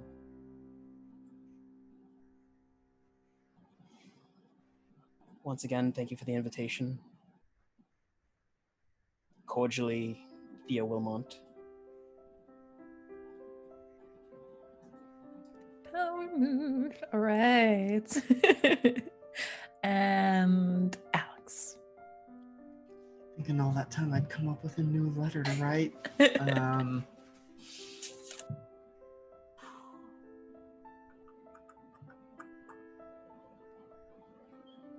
How thirsty do I make Grover? I'm trying to figure out if he writes a letter to Aurora that is probably going to be ignored or forgotten. I think that kind of just sums up this game. How thirsty do I want to make this? How thirsty am I?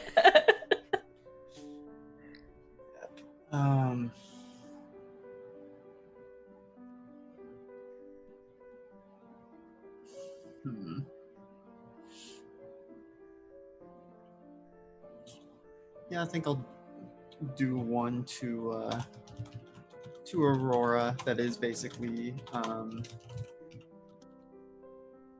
I'm trying to remember that they haven't technically had the time yet to have the one-on-one portrait that she asked for. Correct. So yeah, just trying to confirm a date for that and also leave some message about your company at the party was most welcome. I wonder if you would be interested in spending some more time together, perhaps away from Raleigh.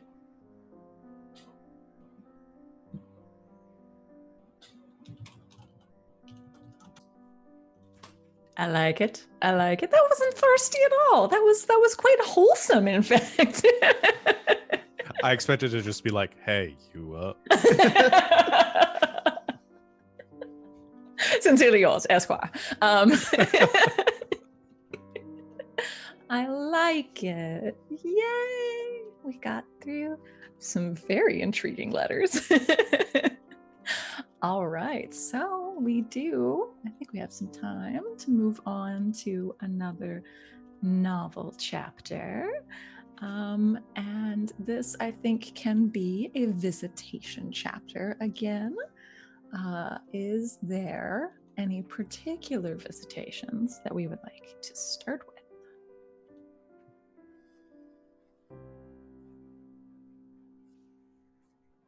with? Don't be shy. I'd like to have a scene with Theo and his father. Ah, all right. So would this be, have you already set up to stay at Mr. Hammer's estate, or is this going to set up staying at Mr. Hammer's estate? I think he's already set up inside the servants' quarters. Okay. Portmanteau stowed under the bed. Probably called up to his father's office just for like a, hello, I'm here.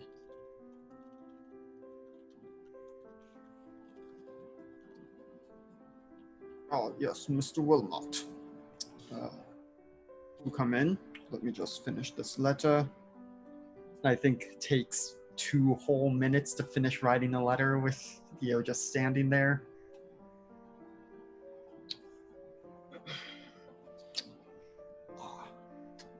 How are you finding the accommodations? Lord Hammer, thank you for inviting me into your home. The accommodations are more than enough. It's actually bigger than the room I had at the Priory. Well, that does... I don't know whether that says more about me or about the Priory, but I am comforted to know that you are finding things agreeable. If it's not too forward, sir, I would like to discuss something with you. In your letter, you did say that I would not be receiving allowance, but I have done a fair bit of gardening in the Priory, and I do need a living wage to go about my business in town. If you have need for a gardener,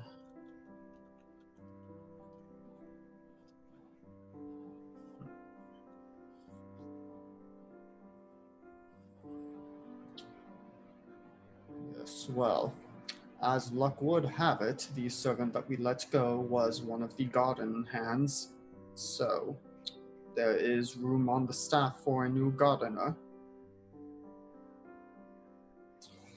Alright, I will let Smitty know. He is the head gardener. We will report to him first thing tomorrow. Do take the rest of the day to get yourself settled, meet the rest of the staff, but you will be reporting to Smitty for your gardener duties. thank you, sir.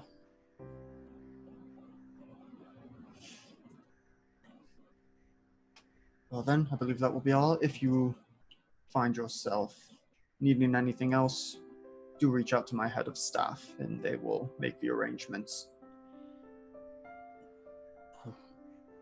Once again, thank you, and by your leave, Lord Hammer, and you'll give a small bow and leave.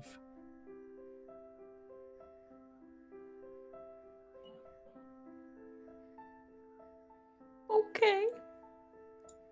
Well, Theo's secured himself a job. That's rather nice. Who's up next? We had a couple setups for potential visitations. Yeah, I was going to say, do you want to go ahead and do the scene with Raleigh visiting the Countess? Absolutely. He was allowed to bring a handful of guests. Who were his guests? I think he only brings Aurora. Okay. She is quite excited. I don't think that she has regularly gone to the Countess's estate, although she's heard a great deal about it from her sister. So yeah, she puts on her best and at least says that she'll be on her best behavior. But it's the smile on her face when she says it that leads you to believe that that might not be the case, but who knows? I think he says something like, I don't even know what behavior that would be. I don't think I would either. Shh, best behavior. I think the Countess also has, I don't know who they would be, I don't know, a couple of people of the court, just there as a buffer. Sure. Fights over some randos. Maybe one of her, well, I said there's 5 of them, so her next youngest sister, probably. Okay. She's Are probably, they out yet? I think she's, recently, I think she's 18. Okay. So she's probably recently out and about. Okay. Let's make her. What's her name? Oh no, I knew you were gonna ask that, and you knew I wasn't gonna have an answer. No, it's all good. Hold, please.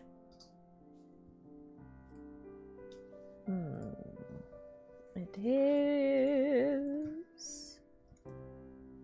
Amelia. Amelia Spice. Perfect. Thanks, fantasy name generator. Perfect. You're my lifeblood. Her pronouns, she, her? Yeah, she, her. Okay. And 18. Perfection. And do you want me to just fill in her personality, or do you have a take on her personality at all? I think she is... Let's see. Well, she's not... Let's see, she's the second of 5. She's not quite middle child enough, I think, to be, full middle child. I think she is sweet and proper, and I think probably does her best to emulate her older sister, which is why if Rosamund is going to get up to some shenanigans, she goes other places to do it. She's a sweet girl. Done and done. All right. Just out here doing her best. just doing her best, That's all we can do. All right. So Raleigh and Aurora are let into the main house.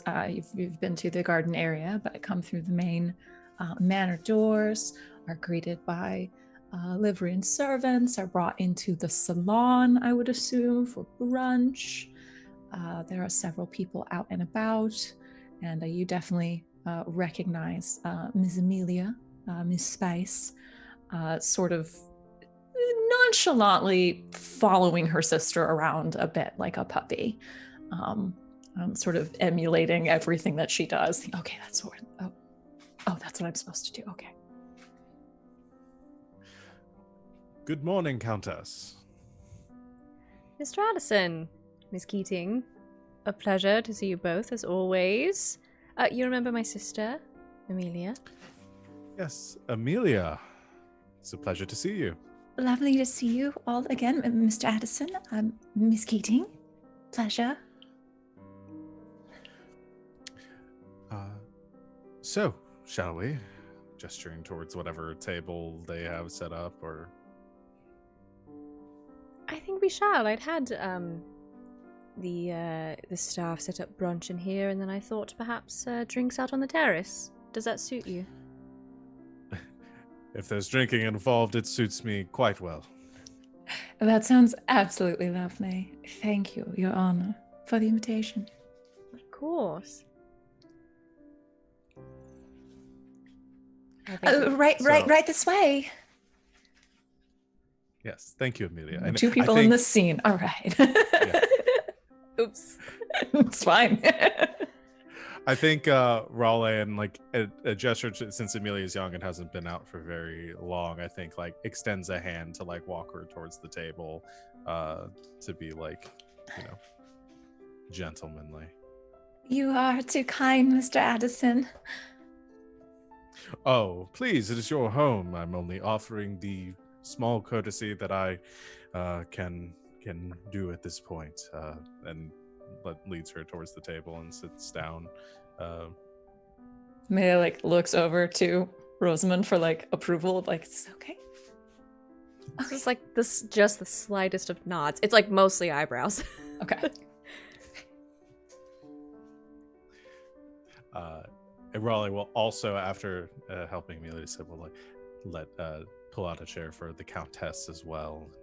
Every full formality on display right now, being in the Marquis estate." Ever the gentleman. I see you don't pull out my chair. Oh, Mr. he's Addison. making his way to Raleigh, to Aurora as well. He looks at her as she says that and says, "I'm only saving the best for last, my dear." Of course. I feign offense. In my home, Mr. Addison. And does that as well and sits. So, what is the occasion we are here to discuss this morning? Well, for now, over our meal, the occasion is friends having brunch together. Excellent. Wouldn't want anything to spoil the fine food of the Spice Kitchen. Indeed. Well, The cook did their very best for today. I'm sure they did. enjoy. We can speak of more personal matters over drinks. Of course. And Raleigh looks for whatever drink is currently on the table for him. Begins to indulge himself. Mr. Addison, do you ride?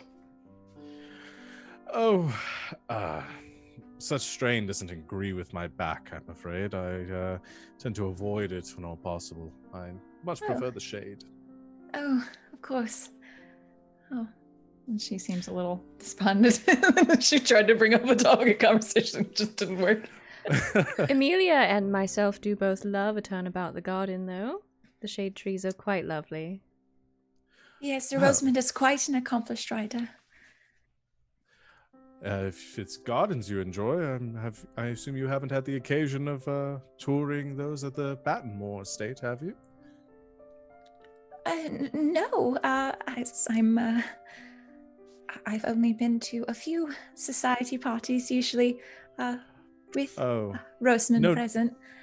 No need for such formality. You and your sister are welcome at any time to walk the grounds, riding or however. We work very hard to keep them in season and would love for them to get more foot travel. I'm afraid my dear mother doesn't see as much occasion to walk the grounds as she once did.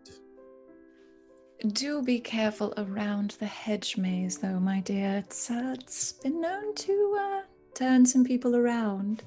Yes, I had quite the experience with it. Some people just tend to get swallowed up in there. There's a hedge maze? There is. Oh. I'm sure that you would enjoy it. If you ever have the occasion, you and your sister, of course, are welcome over for brunch anytime. Rose, could we go to the garden? Upon Mr. Addison's invitation, I think it would be rude not to. Well, it would be rude of me not to offer the same hospitality you've offered me. You are too kind, Mr. Addison. Oh, please, it is no trouble.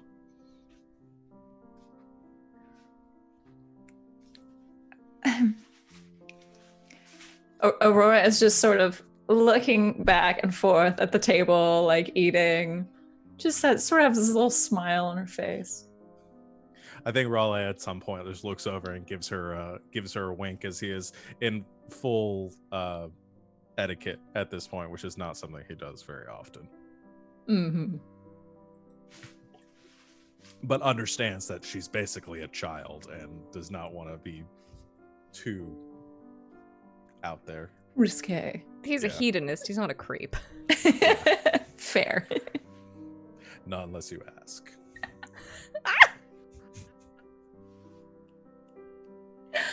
Oh, I love it. So unless there's other topics of conversation, we could move on to drinks in the garden, I think, at I'd this love point. to move on to drinks in the garden, please. I think at some point leaves, probably understanding that the Countess wants to have a conversation with him privately, would steer the conversation towards Aurora entertaining Amelia, and would invite the Countess out on the Aurora patio just for... puts an arm through Amelia's. Amelia, you did say something about riding. Oh yes, I have the most gorgeous mare. Her name is Sapphire, and then just sort of walk away. The Countess looks only a little hesitant. Oh, Aurora will be on her best behavior. I don't know that I know what that is. I don't either, but... Pardon me, she is your friend. Well, she is the sister of your intended, so I would assume that you should get to know her a bit better. Yes, I imagine so. How is Venice these days? She is herself. As always. So, I imagine you're of no shortage of conversation to have with her. You know, I've recently discovered she doesn't like citrus. It does not surprise me. In fact, I do believe I remember Aurora making a joke during one of our gatherings about something. What was it? Sneaking lemons into her drinks or something like that. I'm not sure. I'll have to ask her about it. The bonds of sisters. So, what was it you wished to discuss? Well, I am loath to entertain such things normally, but as I was just recently at your estate, and many people of both of our acquaintance seem to be discussing it, Mr. Addison, people around town seem to think you've taken quite an interest in me. And I don't fancy being the last to know when someone has an interest in me. I don't believe I was aware of that either.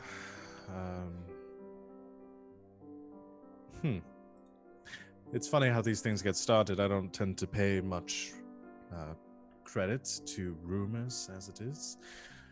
Otherwise, I may be a bit more suspicious of your intentions with my cousin. What do you mean? Oh, just some goings on that I heard. The two of you having private conversations together. And which cousin is this? Theo. Not ringing a bell? No, You sorry. sat next to him at the seance that was performed. He left his mark upon my chin before the evening. Mr. Wilmot. Yes. Sorry, I had forgotten the tie between you two. He is forgettable on occasion. Looks at her discerningly to get a read. Well, I can see, as I said, isn't worth lending much credence to the rumors that go about the peasantry. Well, I don't imagine it's just peasantry. Well, Ms. Keating might start to become concerned. I had heard that her concern may be becoming evident as she has the intention of making your arrangement more official. As had I, though not from her. What are your feelings on this matter?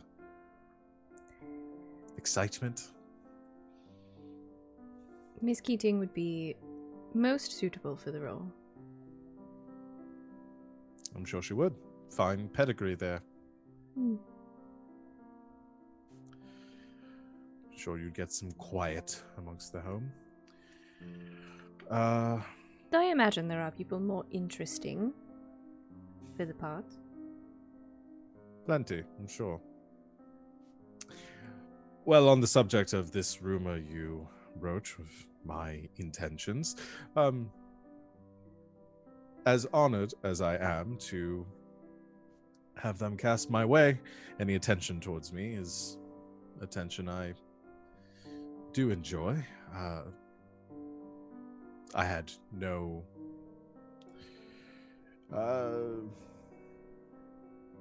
intention to make such a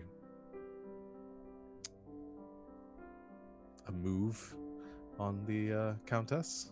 Why, Mr. Addison, you wound me. Well, not for lack of your beauty. I just wouldn't want to step on the interfere with the Keatings business. They have had close ties with the Addisons for a few generations, and it wouldn't be proper. I don't imagine your luster would be quite what it is without Aurora around. Quite Yes. the pair, you two. Some might say thick as thieves. And therefore more rumors floating about us and our relationship. Unfounded, as I might say. But very interesting. Interesting indeed. Humor me, Mr. Addison. Do you find yourself interested in pursuing anybody? As a suitor? And not as just a guest at one of your parties? Well, there's the trouble, my dear. I find myself interested in pursuing everybody. I see no reason to anchor oneself down to one pairing. When life has so much variety to offer.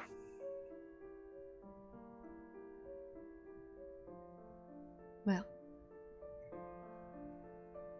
in any case, whatever your interests are, I would hope that you and I could be friends. Of course. It's always been a privilege of mine to have you at our gatherings at Battenmore, and we should have more brunch together. We should. My mother would be very keen on the idea of the Addison name having close ties with that of the Marquis, and if you find me tolerable, then of course I am more than happy to oblige. That is one word for it.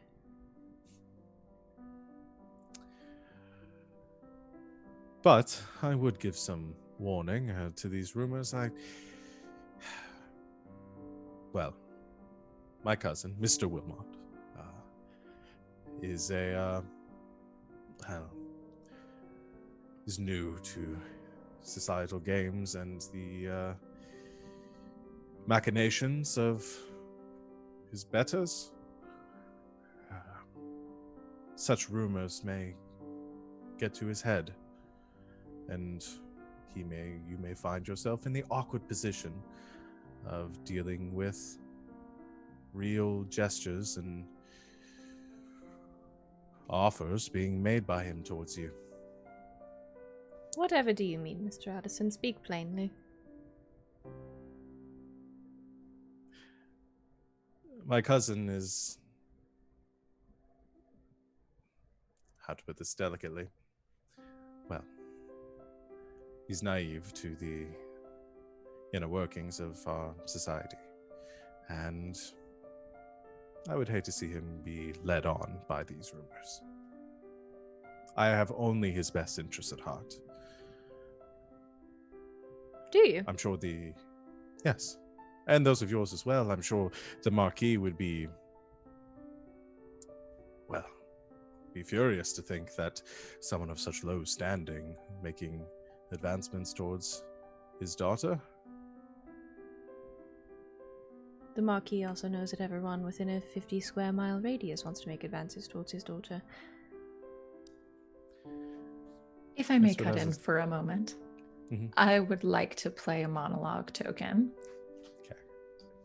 I would like to play a monologue token on Raleigh. Shit. What are you thinking, boy? What is going on in your head right now? I don't know what's going on in my head right now. I just like you're oozing machinations, and I want to Yeah. hear them coming out loud, basically. Yeah.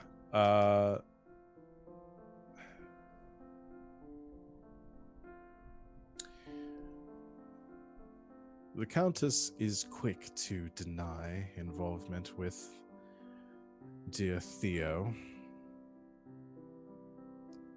So quick as to make me think that there might actually be something there. I wish to push the issue, see which side of the fence she falls upon, and whether I may use such unfortunate circumstances to better myself in the standing of my dear uncle. I'm sure the proud and regal bearing of Miles Hammer would be dismayed to be tarnished with the idea of a bastard son of his involved in a scandalous affair with the Marquis's daughter, of all people.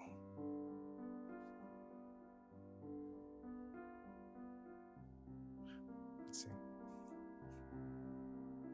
Well done. Mark yourself as a yes. You're good through the rest of the cycle. Continue. I'm sorry. As I said, I care deeply for my cousin. I only wish to see him protected in these events. Such behind-the-scenes dealings would only suit to tarnish his innocent nature. Well, if I remember correctly your names for him, he is affiliated with the church, yes? He is, or was. I'm not sure of what the status of that is now. Oh. It seems he may have gotten in a bit of trouble after attending my gathering last week. Unfortunate, though. The church and the reverend are very forgiving. I don't imagine he needs much looking after from you.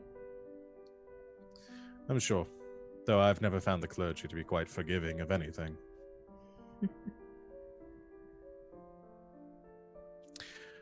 But I'm glad we could clear up some of this ambiguity. Indeed. I do look forward to our friendship. I do as well.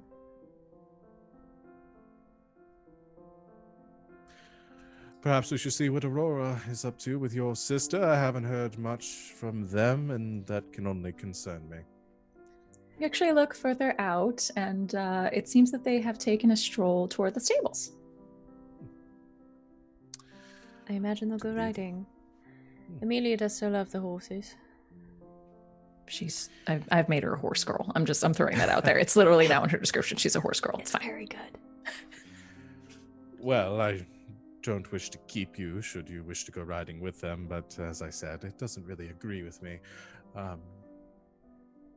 Would you care to stay here and drink more? Well, it would not behoove my station to leave a guest alone. Do you enjoy mimosa? Indeed. I find myself drinking nothing else but on mornings like this. Isn't citrus lovely? Yes, it is. That's a fun note to end that scene on. I like it. I like it. Are there any more specific scenes that anyone else had that they'd like to get to in this particular novel chapter? It doesn't have to be one because that if the others that haven't gone in a bit haven't, but I do want to do one with Vernice visiting the countess. We can definitely get to that one. Did anyone else have one that they'd like to get to? After. Well, I was imagining to give Sean and Sappy a break that we could do Grover and Theo meeting to discuss. Let's do it. Yeah. So Theo has been invited over to Mr. Shelton's estate. Yeah. So I think you come to Jasmine Manor, and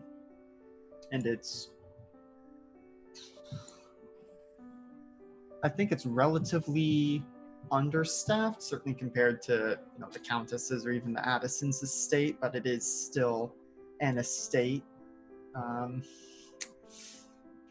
This might be up to you, Sid, if Mrs. Shelton is there to greet him, but I think Grover is probably in his studio. It is working your on- scene, so you are welcome to set it up as you'd like. If you'd like her to greet him, she absolutely can, or she can be out of the house. Totally up to you. I think we need more Mrs. Shelton, so she'll be there to greet him as Grover is in the middle of working on several paintings at once in his Perfect. studio. Wonderful. I imagine that one of the livery does let him in. We're brought into the salon. You meet with Mrs. Shelton. Oh, hello. Yes, I was told that you would be joining my dear Grover today. Your name was Mr. Wilmot, was it? Correct, Lady Shelton. I am Phileas Wilmot. Thank you for offering me the chance to meet your son. Oh, of course. Oh, Grover is just so popular these days with his artistry. It's really quite astonishing, really. But I do admire a man that can work for a living, can't you? I am a man who works for his living as well, so I guess I can sympathize with him. Definitely, it's not something you see very often, that's for sure. Well, come on in. He's in his workshop. Make your way through. You're welcome to follow me. She'll sort of lead you through. What's your workshop look like, Mr. Shelton? Oh, there are paintings basically everywhere, at least like 5 different easels. Some paintings are closer to being finished than others. Some are, maybe just a few brush strokes on a canvas before, inspiration struck on something else. But I think as you come in, you see what is the beginnings of a feminine figure in a purplish, mauvish dress. The beginnings of a mask taking shape where the face is, but seeing you come in is gonna, set down his supplies, try and, brush as much paint off his hands as he can, and come over to shake your hand. Oh, Mr. Wilmot, thank you for coming to see me here. I am very sorry to hear about your recent residency issues, but what can I help you with? Well, I was hoping to speak business. The church. How are you at murals? The church's roof needs a retouching. Well, it's certainly not my forte, but I can give it a shot. Certainly. I think I would need to request, an attempt on something to make sure that my skills would be sufficient for the task at hand. I would hate to enter into a contract with you only to find that my skills are not up to snuff. Looking at your work, and he'll motion to the lady in mauve.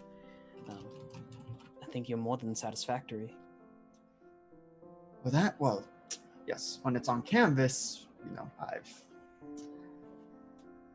feels vain to talk myself up, but I am second to none. But it has been a while since I've tried my hand at murals, so it is a different medium, and so it may turn out differently. I'm sure the Reverend will compensate you as needed if you do take on the task.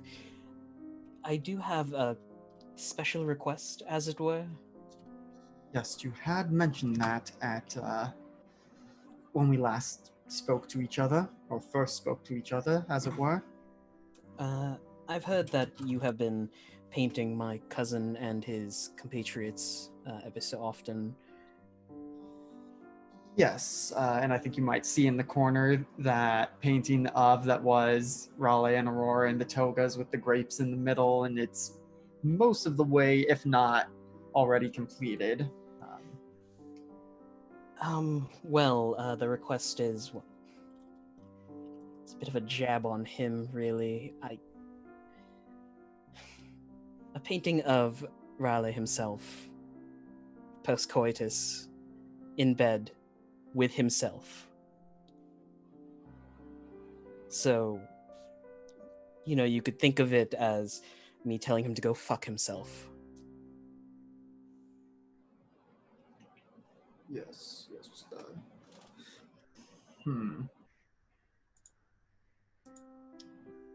The only problem with that being I'm not exactly in a place to pay for it.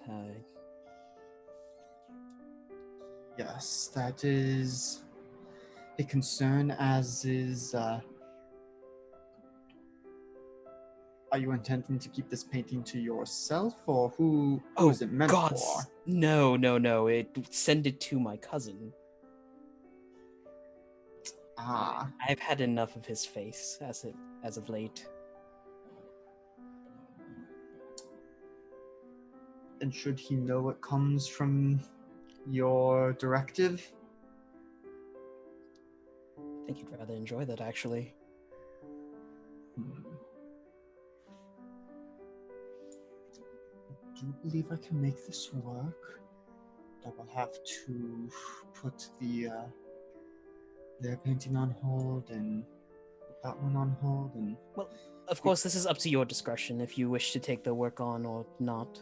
Oh, it certainly sounds like an enjoyable undertaking, but well, you may have heard the rumors that I have been contracted by several people within Tantrum to do portraits for them, and as you can see, I found myself a bit swamped, but this is a rather delectable idea you have brought to me, and so I do believe I can make it work.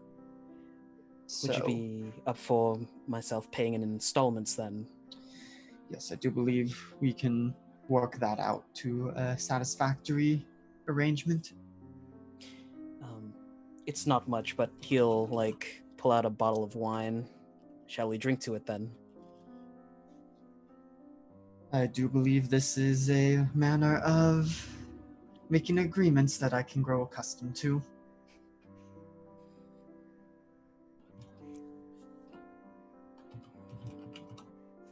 Excellent.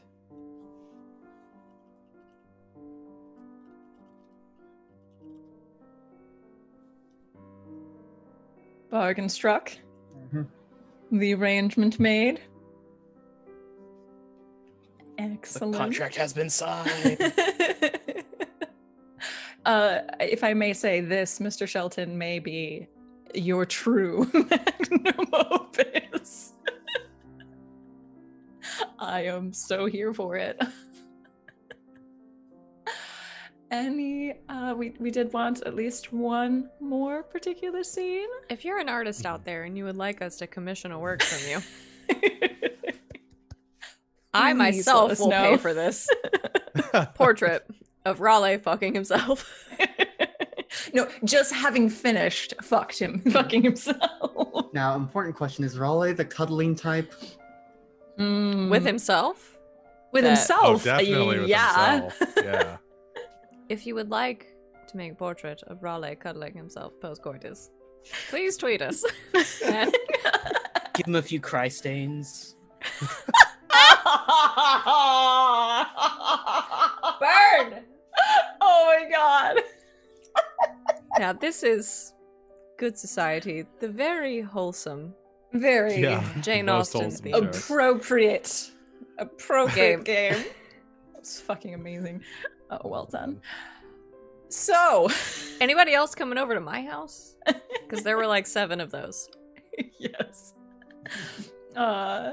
Sean, you had one more, right? Yeah.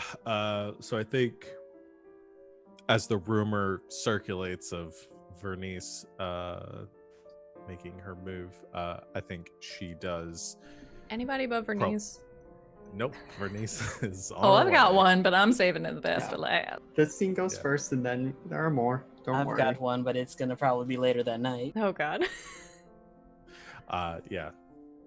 I imagine she sends a letter in advance and then shows up at the designated time. I had the staff make lemon cakes. They're my favorite. I've decided. It's your house.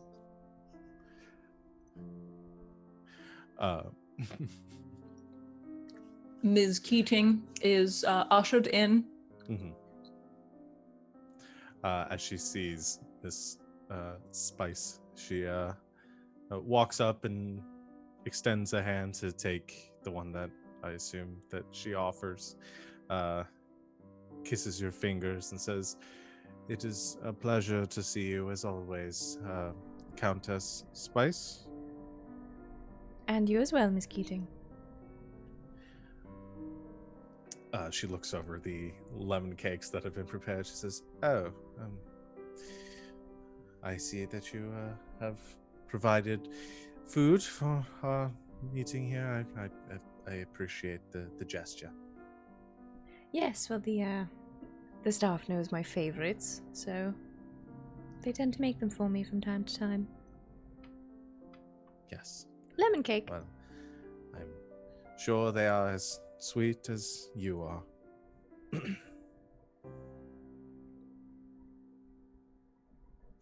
I do not mean for my visit to take up much of your time. So, I'm sure you're very busy. She looks around to some of the staff walking around and looks out to the veranda and says, "Would you walk with me?" Of course. Would you like a drink, or? "Oh, no, I'm afraid I should keep a clear head." Indeed. She begins to walk her out into the grounds. How do you find yourself today? Very well. Thank you. Good. My sister and I went for a ride this morning, so very enjoyable. As I'm sure it was. Please do give Emilia my best when you see her. Of course. Do you like to ride, Miss Keating? I find I don't know that about you. I do enjoy a quiet ride from now and again. Helps to clear the head. Helps organize one's thoughts for important events. Well, if it is quiet you like, then I imagine your head is very clear. It is. She continues without understanding the subtext. I will cut to the point. I am sure that you have heard some of the rumors that have been circulating recently regarding my intentions. Oh, I don't pay much mind to rumors. There are so many regarding one of my station. I fear they get lost in the shuffle. Oh, well, good then. One of your station need not concern themselves with such frivolity. But there, unfortunately, have been several rumors circulating regarding, regarding many things. Goings on between you and I and others. Others? Yes, well, I've heard just today of another rumor of you being secretly engaged to your painter. Of course, laughable, but and as I said, the lower class does concern themselves with such small details. I imagine there are many secret engagement rumors about me, Ms. Keating. Many people would wish to find themselves in such a situation. Yes, it is an enviable one to be in. Well, as I said, I should get to the point. I am aware that there are many suitors that are currently vying for your attention, as I am sure there would be of somebody of your stature. And, well, I do wish to not make my intentions trivial amongst them. This event and these goings on, these rumors that have circulated, have brought new clarity to me, and I realize that I should be forthright in my dealings. And I wish to let you know that I will address the matter with your father, the Marquis, in due time, sooner rather than later, to make the engagement official. The engagement? Yes, I will ask him for your hand. Oh. Does this not please you? It is not that at all, Miss Keating. I just wonder as to modern women. Do you intend on asking me at any point? I do, and this was the reason for my coming here. If it is not something you approve of, then I will drop the matter entirely. But I do feel that the union of our families, the Keatings and the Spice, have always had a close relationship, and I do find that we have many similarities amongst us. As I said, I wish to give you time to think on the matter, but before any more rumors begin to circulate regarding any sort of impropriety, I did wish to make this official. Well, I appreciate your thoughtfulness, and I am sure with my whole heart that my father will be very pleased to receive you to speak about this arrangement. Good. I'm looking forward to speaking with him, and as I said, if your feelings on the matter are paramount as well.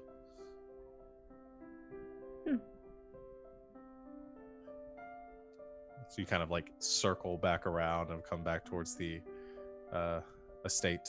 She says, but as I had said previously, I do not wish to take up more of your time. I have some other business to see to for my family, so I will bid you goodbye and see to that.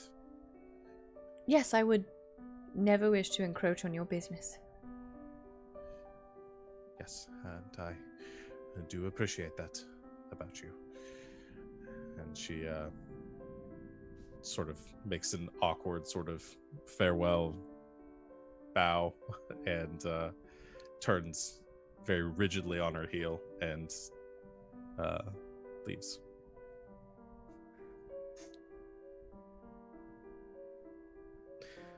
Can I spend a monologue token? Yes, on the thank scene you. that I was literally about to say, I don't I have any just more left. caused? Someone please do it. I'd very much like to, after I cause this to happen, Damn it. spend a monologue token on the Countess.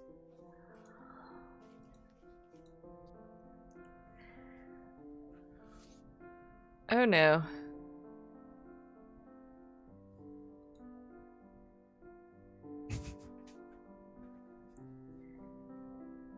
Part of me thought she would never actually go through with it. No, that's it. That's the monologue. No. I mean, that would have been perfect, but please continue. Part of me thought she would never actually go through with it. Someone with a Oh, a personality such as hers seems loath to commit to anything, even remotely interesting or emotion-based.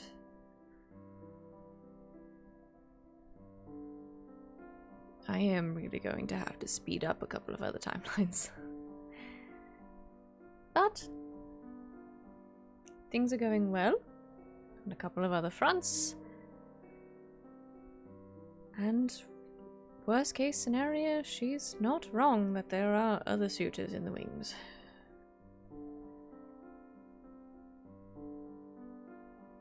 Who doesn't like citrus? Really?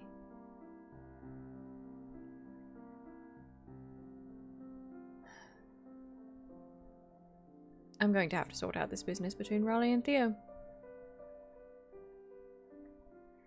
Or at least find someone tolerable in the meantime.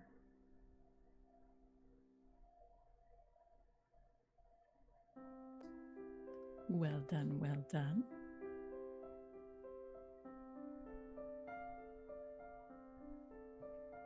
I have a proposition for you, RJ. Yes. I would like to set up a visitation between you and the Reverend Hamlet. If you are amenable, I would like to utilize your reputation tag of hot-headed. I will give that to you as a resolve token if this scene can be a rather heated argument between you and the Reverend. Now, once that would occur, you would spend that negative tag and you would no longer have your reputation condition. But there may be still quite a strain on the relationship. Just throwing it out there. Hoo boy. I'm for it. Are you okay? I just want to make sure you're comfortable with it. Are you okay with that? Sure.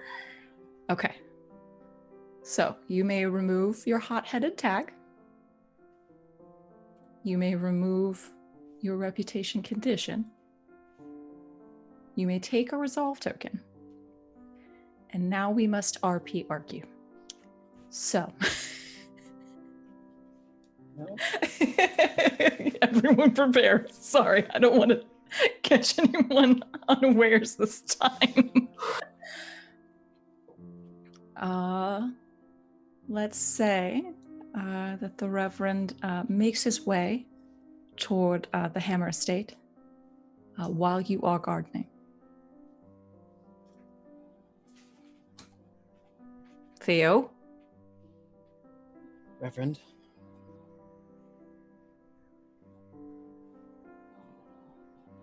This is beneath you, you know. Well, you said it yourself, I need to make my own way in life. And I only know how to garden and some small chores, so... You know that is completely ridiculous. You do know what to do. You have made your way through God, and I expected you to continue to do so. He has a pair of shears in his hands, and he'll set it down. Reverend, what if that's not what I want? What on earth do you mean? For a long time, I thought to myself that maybe the clergy would be a way out of my situation, but things have changed. How have they changed? Honestly, I want a lot more out of life than just some stuffy building and praying to the Lord. Stuffy building? That building raised you! That Raise building me. is the reason you are where you are today! I feel like if I were there any longer, it would be a prison. I want to be happy. I want to be free, Reverend. You want to be free of what? Your responsibilities to the church, your obligations, or free of God? I want to be free to be myself. And what is even yourself? A drunkard?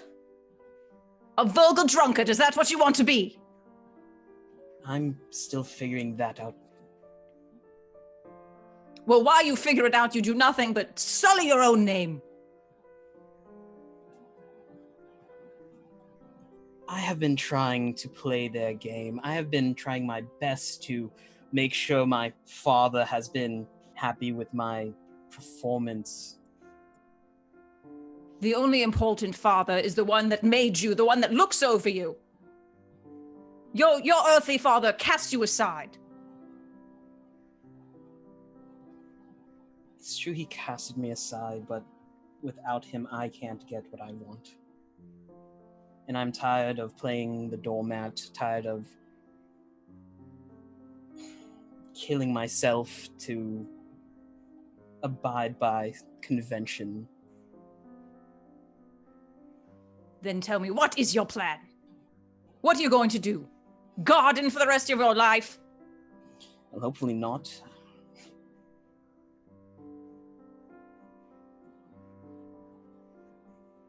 What?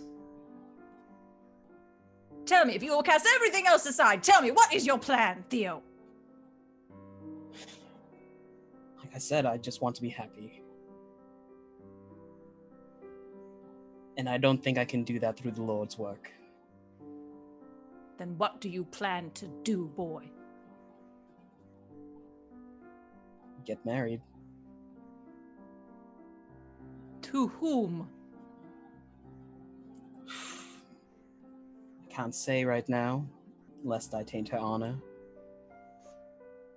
But I'm doing my best. And I'll try to continue to do so, not to sully your reputation for raising me.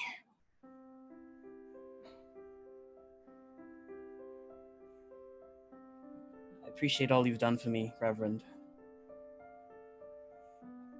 Miles Hammer might have sired me, but you were more of a father than he ever was, and you've taught me things to keep myself alive in this world, and you raised me. But like you said, I need to stand on my own 2 feet.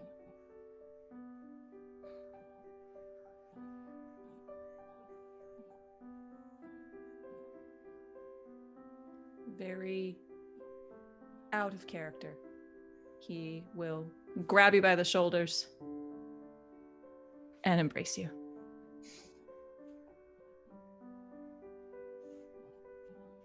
You could be a woolly-headed fool sometimes, but you are a man now. Who do you think I learned that from? Being a man or being a woolly-headed fool? He'll stay silent, but there is a shit-eating grin. He'll box your ears like he did when you were a kid.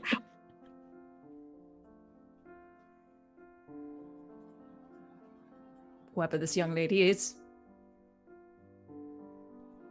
do honorable by her. Yes, sir.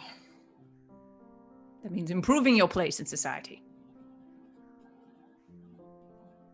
This puts a roof over your head, for now. But you must aspire to greater things. The clergy was a way for that, but I understand not all are called to God's work. So find your way.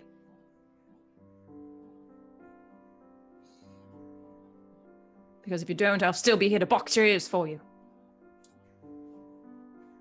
He will tighten the hug. Thank you, Reverend. You missed a spot.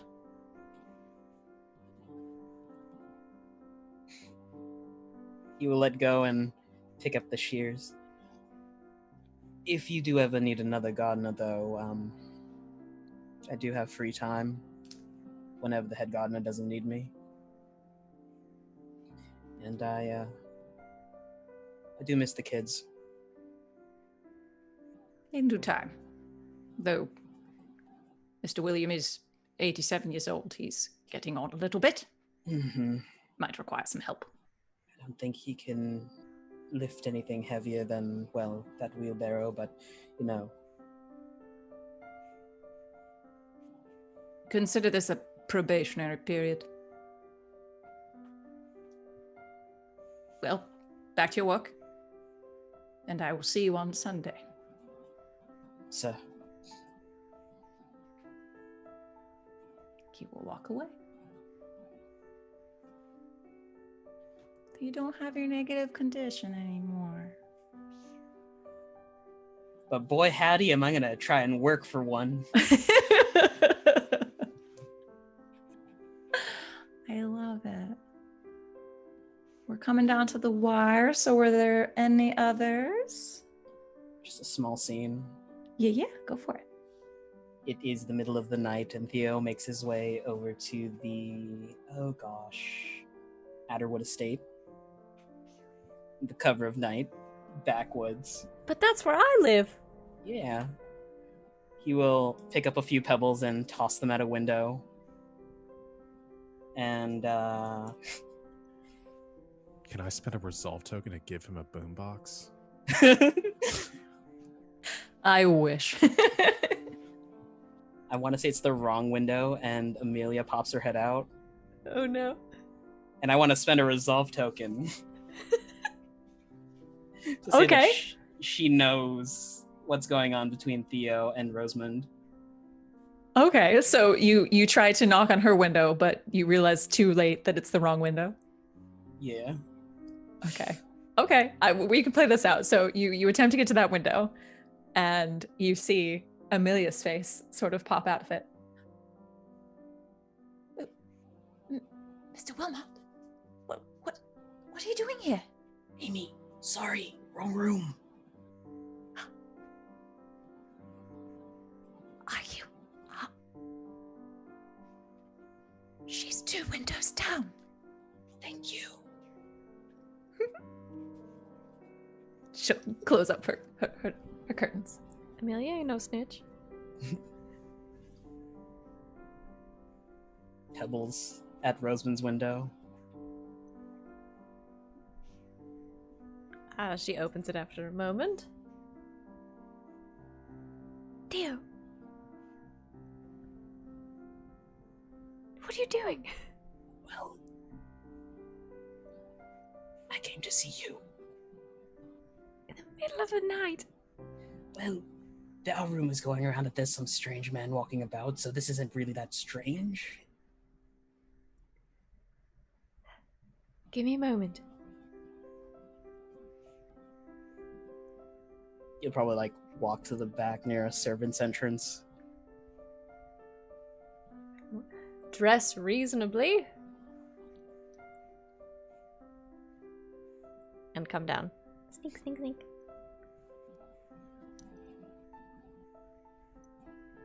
I said I would call upon you.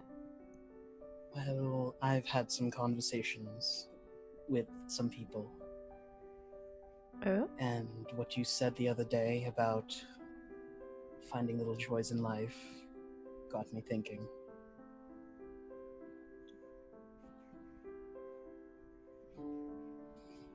And? If it's not too much of a stretch, well,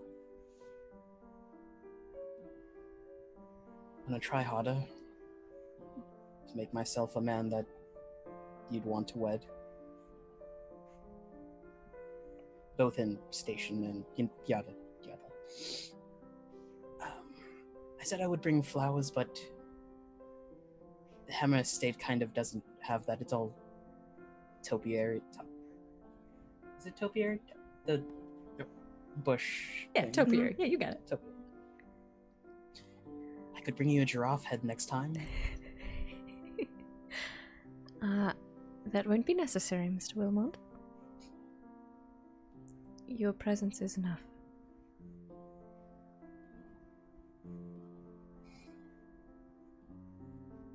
Things might get a bit more tumultuous around here. But we'll get through it. does it mean I'll see you more?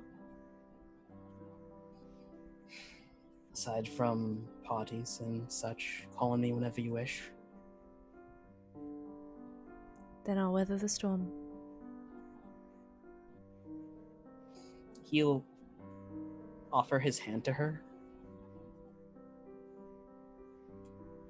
and he will kiss the back of it.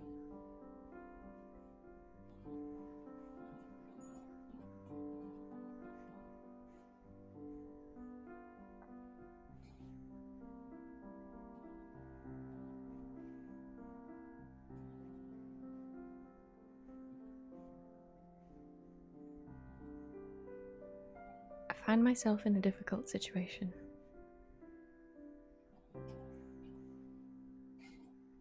As in your status or the rumors flying around that Miss Keating is about to propose to you? It's not a rumor. Oh, She told me today.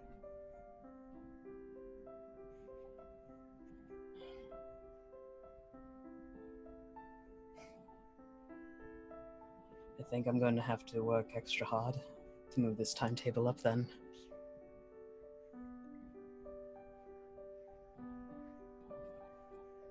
I can stave her off under the guise of other suitors, but... well, you know my father. Yes, he won't wait long.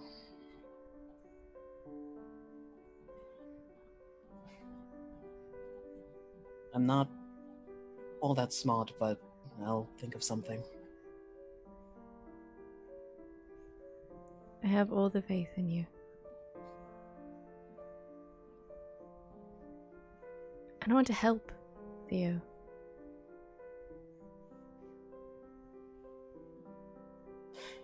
I'd hate to admit it myself, but I think I'm going to need all the help I can get. We should do this together.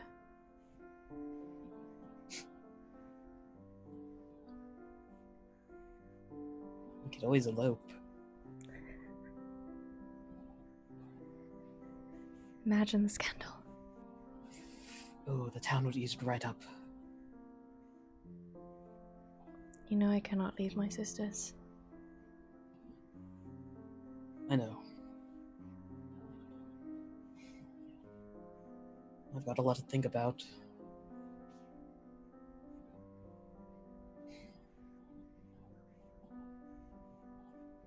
I'll see you around. Think about me, won't you? Always do. You'll give her a small bow, Your Honor. Mr. Wilmot. You'll try and disappear into the night. And out of the shadows comes Bigfoot. No, I'm kidding. What the fuck? And she was never heard from again. Kidding. Only kidding for now. For now. I think that's a lovely note to end this novel chapter on. And we'll get into reputation at the start of next session. Wow, guys, this was an emotional roller coaster. Okay, that was so much. Oh my gosh, I have to get a wiki going. Jesus Christ. Why don't we make our way around the room and let everybody know where they can find you, what you're doing, and anything else fun. Sean, go first. Hey, so I said at the top, Sean the Kraken King on Twitter, everywhere else. What do we got going on? I mean, I'm here almost exclusively, except for Fridays, where I play in Savannah's game. So tomorrow, playing Savannah's game over on kind of roleplay, which she'll talk more about. On Saturday, we have the penultimate episode of Saturday Night's Thunderball, where we are getting into the championship match, and we'll be done. Like I said, 2 more sessions. And then on the 4th of July, we will be starting our next season of Saturday Nights. Will be Saturday Nights Apocalypse, which we will be playing the Princess of the Apocalypse campaign or module created by Wizards of the Coast. And I'm going to be chopping and screwing it a bit to make it into a post-apocalyptic version of the Sword Coast. Savannah will be there, Alex will be there, a bunch of other people from the Saturday Night's Thunderball crew will be there, and it's going to be a lot of fun. Otherwise, I'm in pretty much every game on this channel. So Excellent. Savvy! That's me. I'm Savvy. Savvy Seaworth on Twitter and everything else. I'm also in literally everything on this channel. You can catch me. I play on Saturdays and Saturday Night Thunderball. I run Slaying 101 on Sundays, which is Monster of the Week, and Sid and John are there, and it's great times. We're on vampires right now, but based on how the last session went, probably for not much longer. So we're gonna get into a new mystery, so come hang out with us there. I play in AOS on Tuesdays, and I play in this, and I'm going to be running All Myths Are True, which is our Tales from the Loop game, on alternating Thursdays. But yeah, you can catch me off of this channel on another one tomorrow, 3 p.m. Eastern Time for the next tomorrow, and then 2 Fridays after that, running The Heroes Next Door, which is a Masks game that I'm running a mini-series of on Encounter Roleplay, so twitch.tv/Encounter Roleplay. Come hang out with us there. Otherwise, I'd pretty much every day I'm here. And we love you for it. RJ. Hey everybody, I'm RJ on the internet, and I need a drink. You can I'm catch me sorry I yelled at you so much today. It's okay. It's just like my Christian background entails. Apologize. Strike the fear of God in you, boy. You can catch me at rjustice282 on Twitter and Twitch, where I sometimes stream and tweet about how I am kind of cheesing Skyrim by having giants try and file into a tiny wood frame, casting magic at them. You can catch me over at the Indoor Adventures channel this Sunday, where we're playing Tomb of Annihilation at 10 p.m. EST. I play Yuan T. Druid Cleric. On Monday, our Homebrew campaign, where we finally got my Shatterkai Wizard Cleric back. He's not in a good place. And on Tuesdays, Thursdays, and Sundays in the AM, you can catch me over at the Hype Goblins channel, where I'm playing another sad boy. Wow. I have a type.